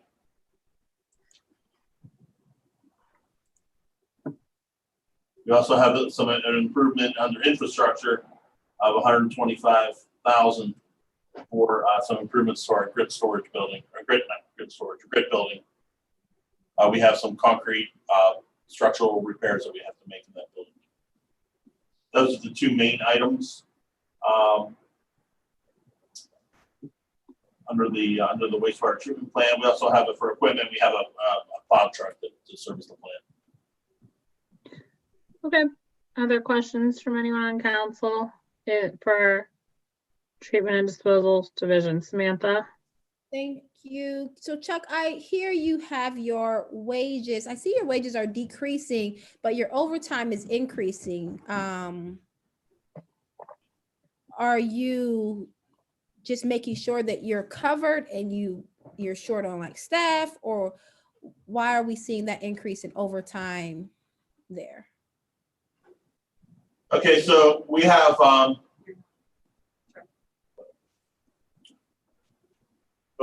you guys there? Yep. Sorry, Chuck, go ahead. I'm sorry, my mouse floated over something else that I thought I lost it. We're all here, right? Yep, everyone's good. Keep my hands off the mouse. Okay, so the wages, we've had a lot of personnel changes this past year. We had a lot of people retiring. We were short-staffed in operations for a very long time. We're still short-staffed in operations. So our overtime has gone up due to the operators. We have our wages are going up. We are budgeting for our wages to replace the people that had left, whether they're supervisors. We had a couple of promotions. We bumped people up. We're paying laborers out of rank. We have people moved around right now, but we do have to fill those positions. So we have, I think we're still down 2 operators. And we have a couple that are off injured, so that the overtime is there because we have to maintain a level of staffing, and that's what we have to do. Through the chair, part of it was timing. As Abby and Chuck and Jean talked to me, they were concerned that they're not going to see the hiring, fill those things immediately. So what's going to happen is there's going to be higher overtime, and really the salaries, once they get hired, not all of their budgets are there for a full year. So it's in flux. So I tried to figure out, okay, if they hire them sooner, overtime should come down and I should be able to move the overtime money up. I don't know when they're going to get these people through the door. I mean, that's the problem of there's so many jobs down there that are being tested and need to be filled. We tried to make our best approach to that.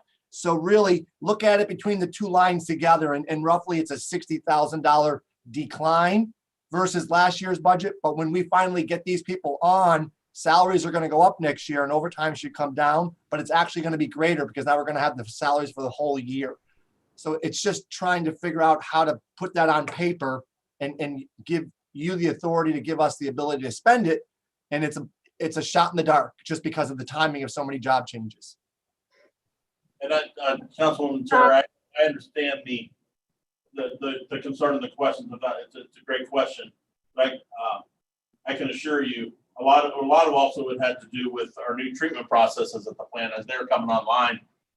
There was a lot of troubleshooting that had to happen, and as we know, it's a 24-hour operation, and sometimes we had to call out additional people to assist with various problems that happen with pumps and gates and whatever it might be. But I can assure you, and I know this because I've been with this budget for a number of years, I can assure you that right now Mr. Leeson has it to a point where this overtime is not frivolous. It is used when we need it, and I can assure you. Thank you. And just another follow-up. Samantha. And just to be clear, under your capital outlay, the land, building, and infrastructure costs you have there is all related to the upgrades and additions that are needed at the facility, correct? That you're currently working on. It's 5,200 at the bottom of that page. Through the chair, yes, that is land, buildings, infrastructure, equipment. That is related. Yeah, that is definitely related to the improvements and so forth. Okay, and one more question, Chuck. What's the timeline on completing the improvements and the additions to the property? The improvements to the plant itself. Sorry. Yes. Through the chair, the improvements to the plant itself it is complete. The process is up and running. We are right now troubleshooting and addressing punch list items. So we are in the closeout process of the project. And I would expect the pipe storage building will be coming into construction this year. Thank you. Okay. Anything else for treatment and disposal? Okay. Wastewater admin. Chuck or Kyle, is there anything here you want to point out before I take questions?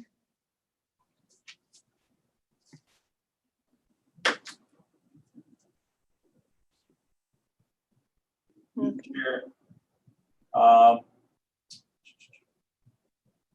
Professional services. That is a various, like that is almost all of our engineering services that we use at the plant. So that covers a lot of projects. Okay, Through the chair, that is where we Yeah. recover our costs through the charge off. Majority of that comes back to the general fund. That's the operating line within the admin. So both admin water, admin waste, operating services is where we recover in the month of December, the monies that we return back to the general fund. So that's what the bulk of that money is in that line item. I'm Through the assuming chair. the intangible asset line is the same as it was in water then too. Yes, and you can see why it's much higher because of the costs associated with the utility billing, because of the county and stuff. Yes, because the revenues get deposited there, so do the expenses. Anita, Yes, through the chair. Cal is out of, Cal or Chuck, either of you. So how many employees are there in water and in your divisions? Around about 80 through the chair. I think we're about 80, 70, like high 70s. I think we're How around many? about 82 employees. The whole- 82. 82 Not just in the And- plant. at the plant. But in total, how many do you have? 82 total, I think. Okay, thank you.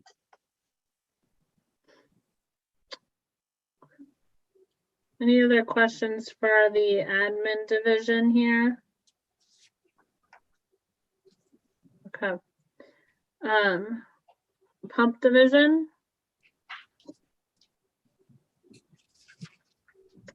There's not much here. Anything, looks like your buildings, you know, there's a huge difference there. Through the chair, Chuck, yeah, this basically just covers the pump stations. You see a big jump. We have improvements planned to our Poland Avenue pump station. We have elected to pay cash for that instead of trying to finance it. That project we'll be selecting a consultant here within within the next week, get underway on design. So that project will probably come online and maybe the end of the year. It might spill over into 22. It's kind of spill over into 22. that's the $1 million. You're bringing a new building up, a new pump. Yeah, station up? it's not a new building, but it's it's rehabbing an existing building, and also we also have some work we have to do a dry run pump station as well.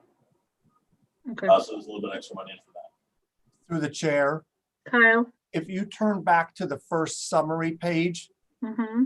go to the bottom and you look at the debt service.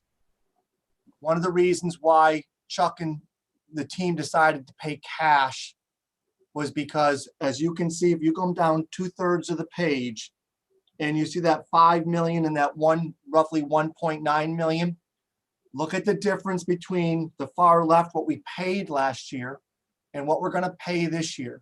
Remember, and again, this isn't all the loans. Almost all the loans are now on the debt service schedule where we're paying. So you can see that that new increase on the principal side is us taking on some of the portion of that 75 million that we spent for all the upgrades. One of the reasons why Chuck decided, let's use cash. Again, we want to figure out, are we going to be able to sustain ourselves under the current rates going forward once we get to the full throttle of having to pay this debt service. So that number is going to go up almost another 1.2 million in 2 years, and then plateau and stay there for the next 14 until the original debt that we are currently paying starts to fall off. So this is why the rate increase has been put in place. And one of the recommendations was, if we can pay cash right now, let's do that instead of adding to additional debt, because we've got to figure out what is going to be our operational run each year. Because as this debt service peaks, we're going to be, in essence, almost putting close to $9 million a year for 12 years towards that initial $75 million. That's going to be between principal and interest, taking the new debt and the existing debt that we currently have and making those payments over the next 12 years. So until year 13, we won't see it start to dip, assuming we add no more new debt going forward. So this is what we want to make you, this is where we want you to concentrate your focus on. This is why the rate increase was put in place.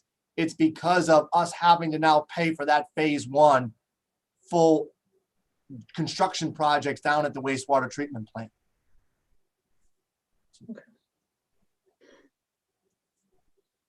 Any questions from council? Samantha? So just a question that I've asked everyone today. Can you talk to us a little bit how you adapted your procedures and your staff throughout 2020, and from those changes that you may have made, what have you learned, and what do you plan to bring forward into 2021? Through the chair. The wastewater department is an essential operation, obviously. We had a couple of people furloughed. We had a couple of employees that we were able to furlough if we needed to, but generally speaking, the plan itself, none of the operators were eligible to be furloughed. Even the collection system, we spaced out some of the employees for safety reasons. We staggered some of their shifts. We tried to work shifts, but as far as the level of staffing and how we operate, we have to operate at a certain level to maintain the collection system and keep the environment friendly and keep sewage out of houses as best we can. We don't have the luxury of reducing the staff. We did, for a short period of time, stagger the staffing and put them on different shifts, and even if it was just a few hours at a time. We did, during the initial phases of the pandemic, we did have staged people at work while we can, but we can't keep that level of staffing up and still maintain a collection system, because the rains do not know that there's a pandemic. They still come, and if there's a obstruction in the sewer that has to be maintained, it has to be cleaned and addressed, or a repair that needs to be made. But I don't have any more insight on that, on how our operations would have changed from the pandemic. It was as much as possible business as usual down at the plant.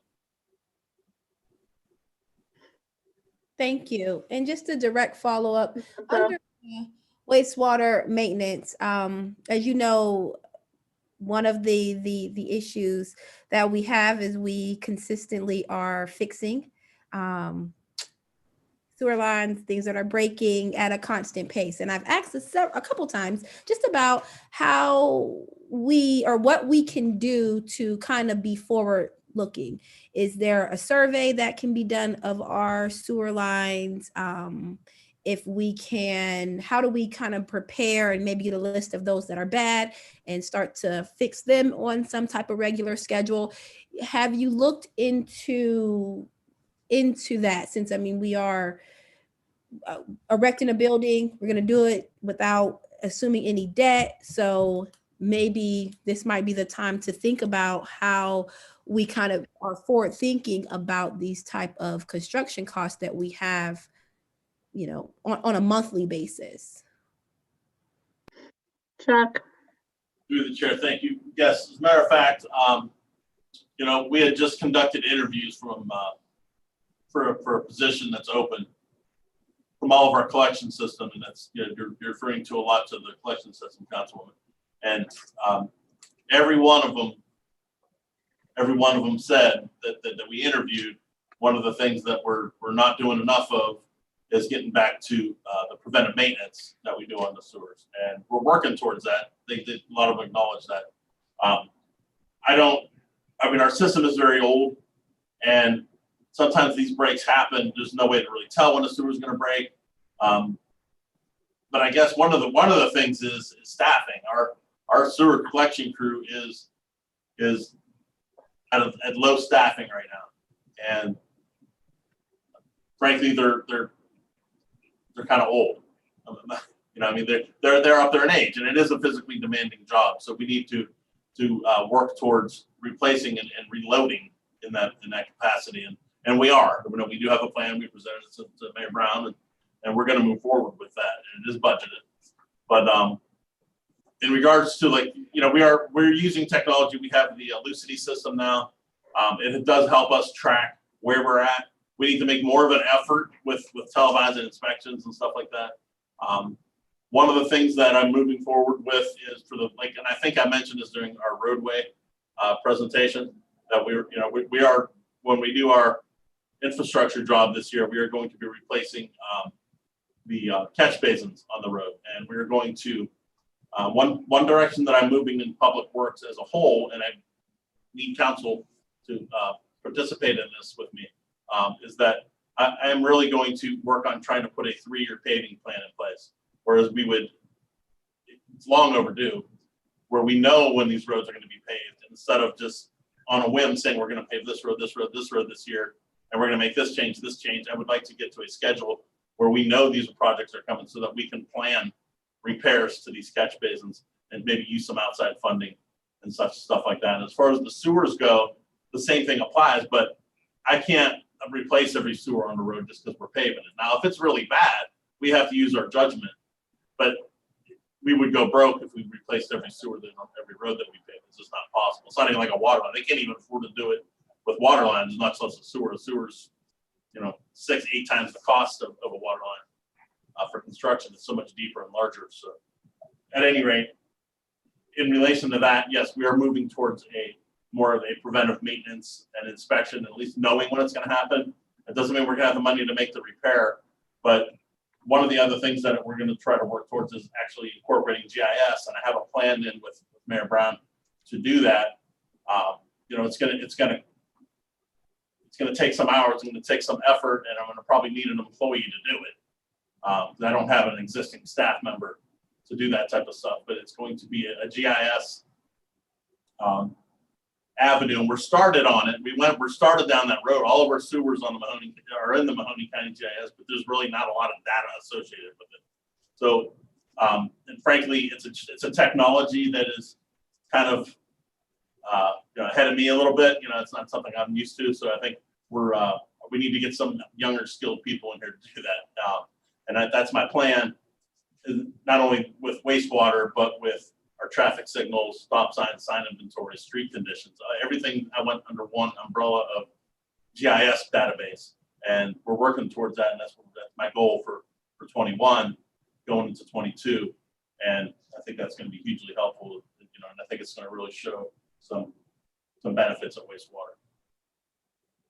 Thank you. Anita? Through the chair. Yeah. It's a budget issue and a question, and it's quite not, but when our water system was developed, how long was it supposed to last? Chuck? Through the chair, the sanitary collection system, these sewers, I mean, the 84-inch sewer that we replaced down at the amphitheater site was well over 100 years old. The Phelps Street sewer was about the same age. It was volume 1, page 1 of our sewer volume. Brick sewers are going to last 75, 100 years. They last a really long time. It's just that. So, to the chair, so our plant system, our plant itself, that's what I'm talking about. It's like, what was the expected life on that? I mean, I believe I have the impression that we've been utilizing it way beyond its life. Through the chair, sorry. We definitely got our money's worth out of our existing plant. I would say the existing plant was probably, the useful life was probably anywhere from 30 to 50 years. Our last, we added secondary back in the 80s, I believe. Yeah. Okay, so if I apologize if I didn't hear you correctly, but what I gather is that we've been on borrowed time for probably 40 years. Chuck? Through the chair, in regards to the plant itself, yeah, we're definitely on borrowed time, but let's keep in mind, I mean, you know, we did a lot. We did 70 million dollars worth of improvements at the wastewater treatment plant. And I'm not gonna lie, we do have a lot. We have a whole new system. We have a whole new secondary clarifier system. We have a whole new aeration system. We modernized it by getting rid of one of our trickling filters. We have a brand new disinfection system. But you know, we may have only touched physically 30% of that plant, maybe 40. So there's still a lot of old infrastructure. Incinerators are going to need improved. That's going to be a large project. It's coming down the pike, and you're going to see legislation on that in the next year or two. Okay, thank you. And through the chair, I just wanted to say, I'm complimenting you and your entire crew and our past crews who, it hasn't been through neglect. This is age. I think you guys have done a fantastic job with a very, very old system, and you guys have been plugging away and keeping it going. I commend you all for it. This is not a criticism. It is a compliment. Thank you for doing such a good job. Thank you, the chair. Thank you, Councilwoman. And I would invite, and I don't know how many of you have actually been down to the plant, but I would love to take you all on a tour, or have Gene or Abby take you all on a tour, because they know a lot more than I do. But just to see exactly what goes on down there, and you see, I mean, I think it'd be hugely beneficial. Like as soon as the weather gets a little nicer, and you know, within a few weeks, if you want, we can go down and take a tour of the plant, see exactly all the improvements we've made. It's pretty impressive. Through the chair, 2022. Thank you, Chuck. Samantha? Yeah, I just wanted to kind of follow up on that, my last line of questioning, Chuck. I want to say, I know I chew on you quite a bit about preventative maintenance and what we're doing, and quite a bit might be an understatement. So I just want to say thank you for adding that in your vision of moving forward and looking at how you can make those changes. I'm not done chewing because we got to get there, but I do want to say I do appreciate you taking those strides. It is recognized. Are there any other questions, budget questions for Chuck and his team here? Okay. All right. Thank you, Chuck. And thank you all. Gene and Abby. Good to see you guys. All right. Don't forget your streets. Sorry. Streets, yes. Chuck's usual reminder. Don't forget to turn your street paving list in. Okay, so that is the end of our actual department budget reviews. We do have a final budget overview meeting scheduled for next Tuesday. And I think we need to give Kyle a little bit of direction on what we want to see at that meeting. I know that there were a lot of conversations over the last couple of weeks with some what ifs from the department heads, and then some concerns from council itself. So I don't know how the committee or how my colleagues want to handle or see things next week. I'll just say my perspective. I kind of think that we should take those wish list items and not put them into the budget right now. We should take those as they come, as the department heads want to develop those programs that they talked about, and do them through ordinances instead of loading the budget. Because otherwise I feel like we're going to be starting at square one. And that'll give us a little bit of tighter control over each of those items as they come through too. I see some hands though. Mike? Through the chair, I would agree with that. I think that taking a conservative approach, we had a lot of great ideas and we have time. We know that we need to get the budget passed because it's required to do so. But those other things, we can continue to have additional committee meetings or whatever, so we could really get to the bottom of that, or make sure we're spending those dollars wisely. And they're what the department needs. No need to rush. Like you said, we have those surplus we can allocate.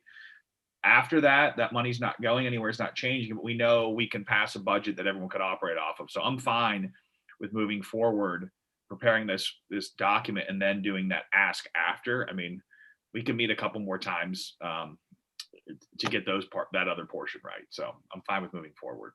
Okay. Anita, I saw your hand. Yes, let's see. Yes, through the chair.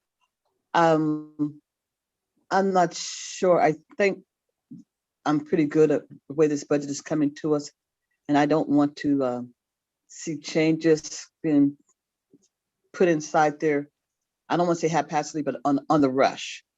And I think it's if we need to make some adjustments, some spending things, we can do so. And I think it's easier to pare down than to build up the budget. If we need to, I think we should go for it as it is, and then we vote for the legislation that's presented to us for these other things. Okay. Through the chair. Samantha. There were a couple of asks that were made, and I have notes on every department. So I'll just, the two that are right on top, one in police, the request for the increase into serve. I would like to, I would like to see those dollars come out of the OptiTraffic dollars, and I would like to see the decrease in the overtime of 250,000 before when that budget comes to us. I would also like to see, Jeff hasn't gotten back to us as far as the training goes, but I would like to see an increase of for each attorney about 2,000 to 3,000 per attorney for training instead of 5,000 for the entire department, so that they can work on their training through municipal means, whether it's with the Ohio municipal attorneys or however they get their continuing education. Those were two requests. I do think that we need to put in for the administrative support for the fire chief. He requested an assistant, and he also requested an inspector. He had some other requests, but I think the assistant and the inspector are two things that are needed to go forward and to move forward. We spoke about our clerk, and that work will be done as we continue to move forward. And then as far as the parks department, you did request that we use some of the surplus for the police. And my request, of course, is to use those dollars from OptiTraffic and cut their overtime. So the ask for the parks department, for them to have their part-time staff and to up their equipment, I believe that should be honored with our surplus that we have. So those are a couple of points that I had from throughout all of our budget talks. Let me see. I don't know if you took those notes, if anybody had anything else, but those are the things that I would like to see in the budget, or have some more discussion before the budget is complete. Anita? To the chair, I'm going to concur about that I can see us reducing the police overtime budget. And that's it. Through the chair. Julius? I'm in agreement with Samantha and her suggestions. Just to go back to the way I was thinking of approaching it was everything that you said, Samantha, with the exception of, I think, the part-time help in parks and obviously reducing something, police can be done through ordinance. So we don't need to front load it into the budget. The department heads can come to us with the ordinance when they're ready to pursue those things. And we can have full discussions on them at that time and keep things moving.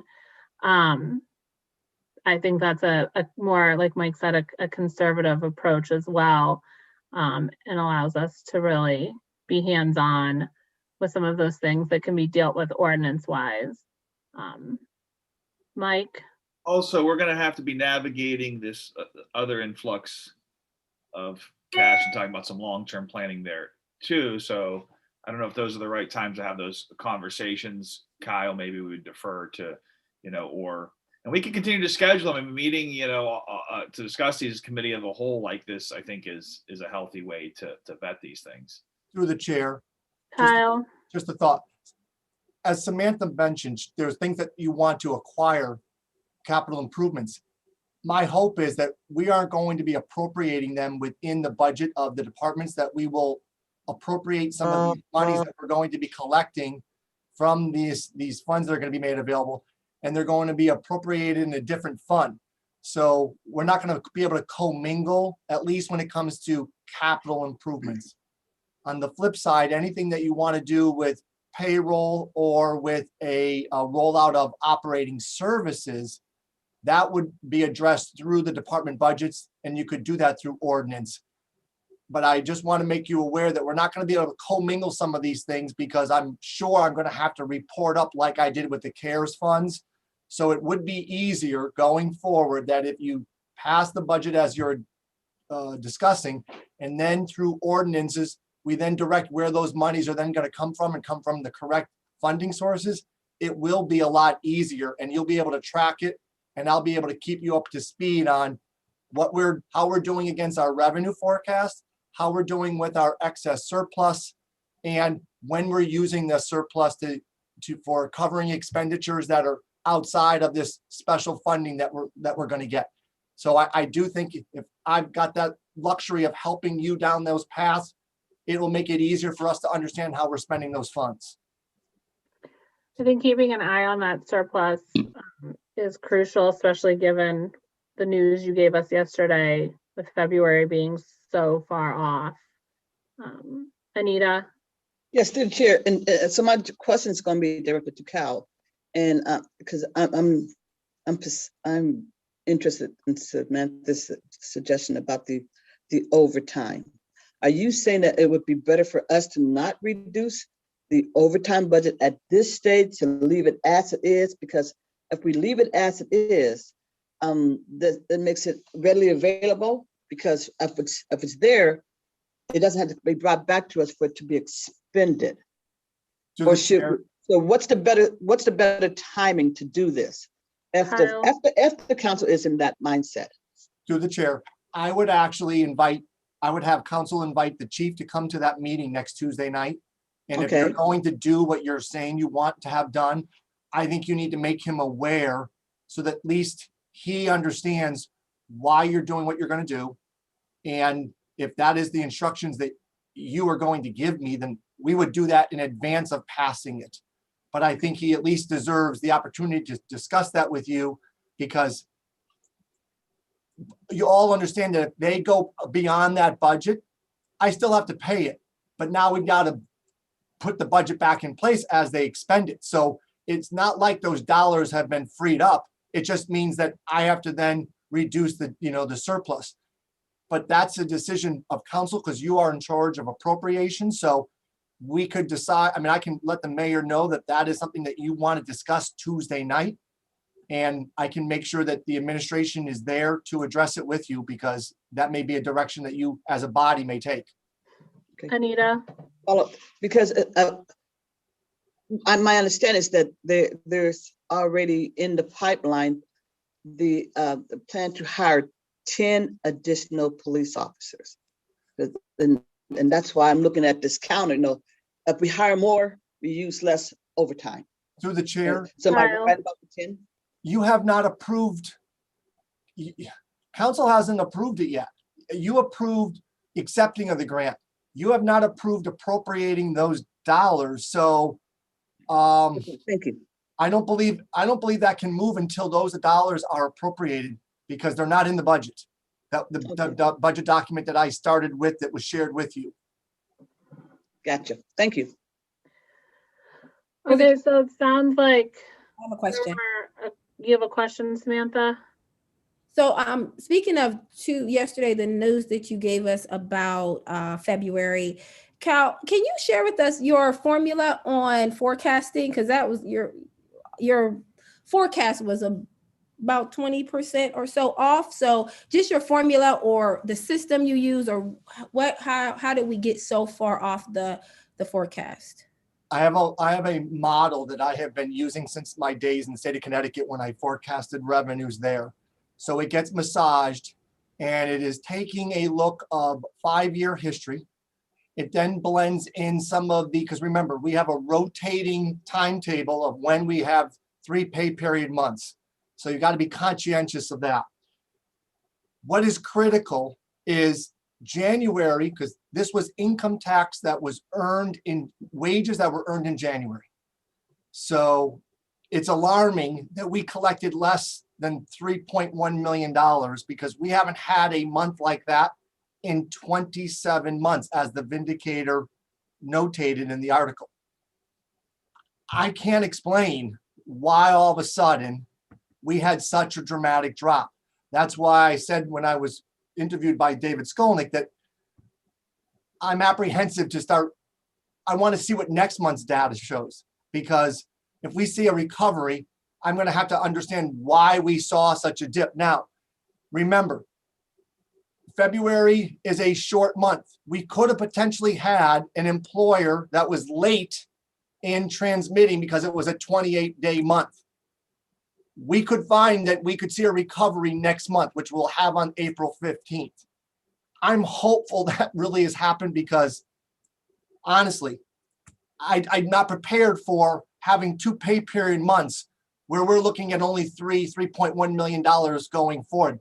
That would be a dramatic change. And I don't know why that would have occurred, because we didn't see any of that in November and December's collections, which were paid in January and in February.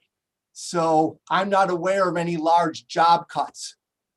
So I'm hoping it's a timing issue, and that's what I tried to convey. But unfortunately, the numbers are the numbers. That's what we collected, and that's what my target was.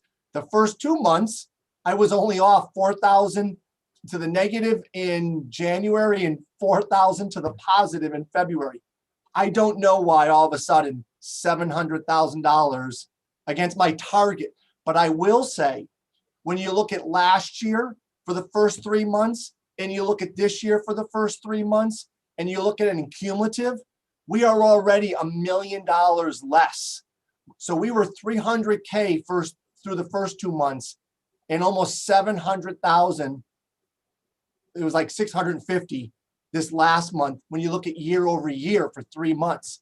So it is concerning that we're down that much, but I'm hopeful because now we're going to get to the months that are going to be comparable to when COVID was in place, meaning when it would have affected the payroll. So I'm hoping that the decline, if we continue to see some, shrinks, because now we're looking at apple to apple comparisons going forward compared to last year when COVID was fully, affecting the workforce. These first 3 months were unaffected last year. So I did target that those numbers were going to be lower. I'm just surprised that it's already $1 million lower year over year for those 3 months. Thank you, Cal. And just a direct follow-up, when you get the new set of numbers and say they don't line up to the forecast, how do you massage the model, or what do you do to tweak the model so that we can get more clear, concise numbers going forward? The problem is I have to now take the model and start building it off of just last year, that I can't use historical trends because we have nothing like this that occurred in any of those years. So I will now pull the data and start reevaluating it based on 12 months of activity through April, looking back to last April, and then take what our variance is and then extrapolate forward and see if it's going to grow, how much more based on the first 3.5 months of data. That would mean that the number I have right now, the year over year loss of 900K, it would grow even larger. The question is, how much larger would it grow? And what that does is that's going to reduce what our reserve is. Because again, remember, we have enough to funnel to the general fund and to the police and fire, whatever they're going to be short. What it would mean though is we would shrink our available surplus that we had at the start of the year. And that's what I had pointed out to you when we started this. There's so much unknown territory that we've got to watch this month to month. And it's my job to make you guys know the information as soon as I have it and to share it with you. And that's what I'm going to do. That's why I received the data yesterday. And that's why it was in this morning's newspaper. I had shared that with you last night, and I will share it always with you in advance. So I may be having to reach out to Valencia, but the next data point is going to be April 15th, which is going to be a Thursday night. So my hope is with council meeting on the 8th and probably the 22nd, that we maybe develop a Zoom meeting so that I can at least tell you what we've learned so that you're up to speed and you're not, trying to play catch up, reading it in the newspaper the next day. I Thank think you. that's a good plan, Kyle. I think having a regularly set meeting for committee of the whole monthly, if that's what you think would work, if that's how tight we need to keep this, then let's do that. Let's just be really tight, and then that way, since we kind of want to move forward with asks from department heads through ordinance, we'll be able to better understand whether we can afford it or not as those asks come in, rather than dumping it all into the budget right now and then having to backtrack a few months from now if things aren't going the way we hope. Through the Kyle? chair, that would be great. And remember, anything that we can spend out of this new money that we're going to get means it's not going to come out of the operating budget. There may be some things in the operating budget that we may be able to actually spend with these new funds. So if that is the case too, council could always reduce some of the budget line items through ordinance also, as long as we didn't need those funds. We may be able to spend those special funds towards some of these things and then leave that money there, and then that money can be redirected as some of their needs. So I mean, it can move both ways how council reacts to the data that we end up, uncovering when we get to each of those points.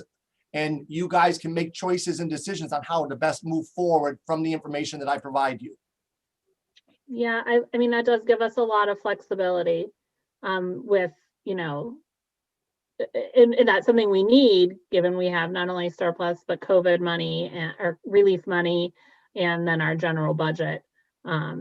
We just need that flexibility, I think, this year. Because, once we put it in a line item in the budget, it's kind of stuck there. So we don't have access to it anymore if we wanted to move it around either. So maybe with the exception of the couple of things that council members want to revisit that can't be done through ordinance, we can look at those next week. But otherwise, it sounds like we're pretty comfortable with handling everything through as the document as is, and department asks for those extra things that were discussed over the last few weeks. Through the chair, if that is the instructions, I will take that back to the mayor and to Nikki tomorrow morning and explain to them what you want me to present next Tuesday night, and to make sure that everybody is on that call. But if there's anything that you want to address in advance, if you could give me the heads up so that I come prepared, because I can still, after that meeting, do whatever you instruct me to do also. But if there's anything that you'd like to, do beforehand, please don't hesitate to reach out to me. But I need to understand if it's the group as a whole you're asking, or is it going to be individually? Because I'm looking for direction from all of you, but ultimately, what is it that you're going to decide as a group? Because if it start with the baseline, I got it. And for next Tuesday night, there's just a few items that maybe potentially you're going to add. I can then insert them so that when you potentially have that special meeting on that evening, we at least know, based on that first one pager that I showed you, remember where I showed you the general fund revenue, the general fund appropriations, and what was the gap and what was going to be required of the surplus. I can update that for you as we make these few changes and show you every time we have a meeting, here is our starting point. If revenues are lower, we're gonna adjust the revenues down, but you're able to see how much of that surplus is left over. And if we're gonna start with half of this proceeds that they're gonna provide us, and we find the rules of how we're gonna spend it, I'm gonna keep you up to speed as you appropriate those monies. We will keep a running table to show you how you spent it, where it was spent, and what's left over. And we'll just keep a running tab, and you'll always know what is available and how we can use, how you decide to use those funds. Okay, so I think, I mean, Through the just chair. to recap, the couple of things I heard multiple people say tonight was the police overtime, and the part-time, the ability to hire part-time in the Parks Department, that are two things that I don't think can be done through ordinance, would have to be done with this budget. Was there anything else that was holistic that can be, that everybody, more than one person, kind of discussed or brought up that can't be done through ordinance? Whether it can be done through ordinance, I mean, Uh, thank you. We've met over the course of the month twice a week, talked to these department heads, and changes. I'm here to present changes. So I don't. I mean, I have all the colleagues except one. So I'll just go through it quickly. Again, law department, between $2,000 and $3,000 per attorney for training. 1, 2. Cutting the police overtime down to $900,000, and we can definitely bring in the chief and let him talk to him a little bit about his staffing and how he would like to handle that. It's the same suggestion I made last year about the overtime in the police department. And then he also requested to increase SERVs allocations, and they have those dollars that are not inside of the surplus but is in OptiTraffic, and those dollars should come from there. As far as the police cars, they could also come out of OptiTraffic, but I think there's an ongoing conversation in the safety committee in regards to those police cars. The next is the fire chief has asked for an assistant or help with administration. He does not have an assistant, and I don't know that we should be denying him that, as well as an inspector, which he definitely said that we need for sure. And I do think that should go into the budget. The park has a small lift, and it's about $450,000. One that includes the equipment for grass cutting and part-time work, as well as some equipment in the pool. And I think that should be added to the budget and come out of the surplus that we currently have. Those are the suggestions that I have from all of the meetings that we have had. The council does not have a consistent appetite to making changes and working with the administration. And I can't believe at this point, after 1 year of being on council, that we're going to start working with them to approve these things that they need. So the mayor, on each one of those acts, he did say that he supports them and he would like to see those things happen. So I am giving those are my direct asks. I don't know if anyone else agrees, but those are my asks. I am one person. So I'd like to hear from everyone else what you think, but we've been sitting through these for a month. I want to see some heavy changes made in this budget. Thank you. Mike? As I stated earlier, thank you for the summary, Samantha, but as I stated earlier, I would rather take the conservative approach and see how this comes in and out to play. If there's a consensus on some of those big ticket ones, it sounded like folks across the board were okay with that overtime for the police. The other things I'm just not in favor of, and I'd want to see those in more detail. I'm sorry. I don't think that these meetings that are stacked heavily get to vet everything as in much detail. So I would rather see the baseline budget. If we agree on some big items, that's fine. I'm not comfortable moving forward with every little thing that was discussed there. Through the And, chair. Anita? that wasn't the case. There was a lot of Excuse me, Samantha, please let other people talk. That was my statement. Yep, you asked for statements. Anita? Thank you. Through the chair.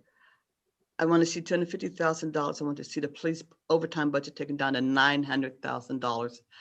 And I'm done with, and that concludes my statement of what change I wish to see today.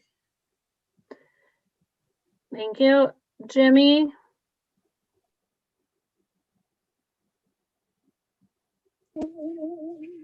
Obviously, I'm agreeing with overtime in the police department. That's not bring that. I was on for it last year when we came up with it. I believe Cal took 100,000 from it, and we discussed 250 then.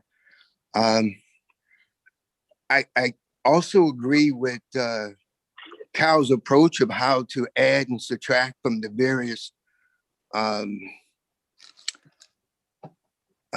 budgets or doing with the city ordinance. And I kind of think that a lot of this is what they want and back and forth. I don't know if the budget is the right approach to do it. I think the request, and it should go to committees and then get to where we are now. You know, if the fire chief wanted additional personnel, I think there was a committee that should have went in and we should have discussed it there. And I think that process is well established, and I think it should continue. So adding personnel, I personally believe, now whether this is part of Cal's agreement or not, forgive me if I'm misinterpreted, but I do believe that that's the appropriate process for adding or subtracting staff, going through the committees, because they can be long and drawn out, and we can have witnesses or additional personnel testifying and saying this and that, and we can do the research from other departments or other this. And so I kind of think in general, that's my comment, that's my statement. Thank you, Jimmy. Julius? Yeah, I think we can probably meet somewhere in the middle. I agree with everybody basically. I think Samantha has some great ideas about what we need to do as far as making dramatic changes when it comes to the budgeting and dealing with different departments. But as for right now, I think moving forward and picking and choosing down the line where we make those changes, as long as we know today that those are changes that's going to be made, I think it's okay to run the budget the way it is. And I'm also in agreement with the overtime. But I think we can do this both now and headed down the road. Thank you, Julius. Okay. Yeah, Julius, I agree with you. Actually, I like the your points about the fact that this year's budget isn't hard and steadfast, nail in the coffin, this is all you get, department heads kind of budget. And we want to make that clear to them that us, and I know we all had committees that can handle each of the department heads' requests. And as the committee chairs for your respective ones, you can go and work with those department heads to bring those to the committee. And then, as Jimmy said, take those proper courses of action, and we can have, you know, the in-depth conversations that need to happen for some of those bigger things like personnel issues, but that those aren't just going to fall off the radar once we pass a budget that maybe doesn't necessarily include all of them. So I think, Kyle, that's an important message just then to take back to the administration, you know, that this is going to continue in a working process, and that the approach that they kind of explain the approach and what was said here tonight to that. To the chair, I will do that.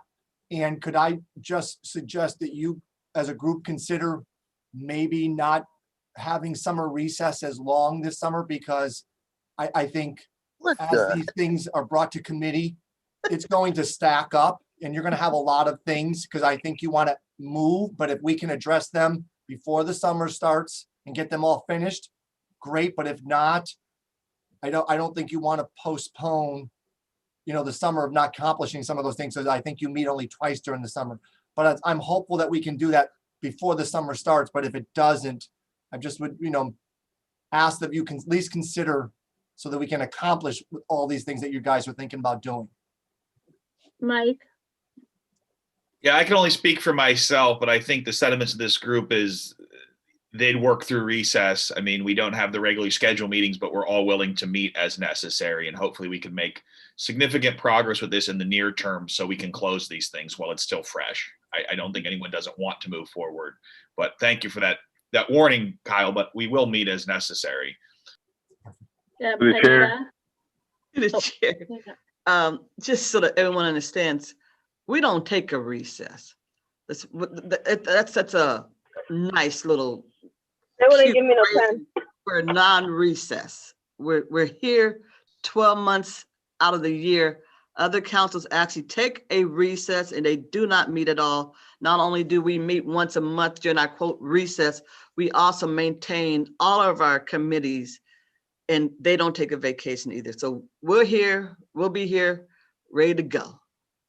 Julius? Thank you. Through the chair, I was thinking, I don't think we took recess last year. I think we've had more meetings during COVID than we've ever had.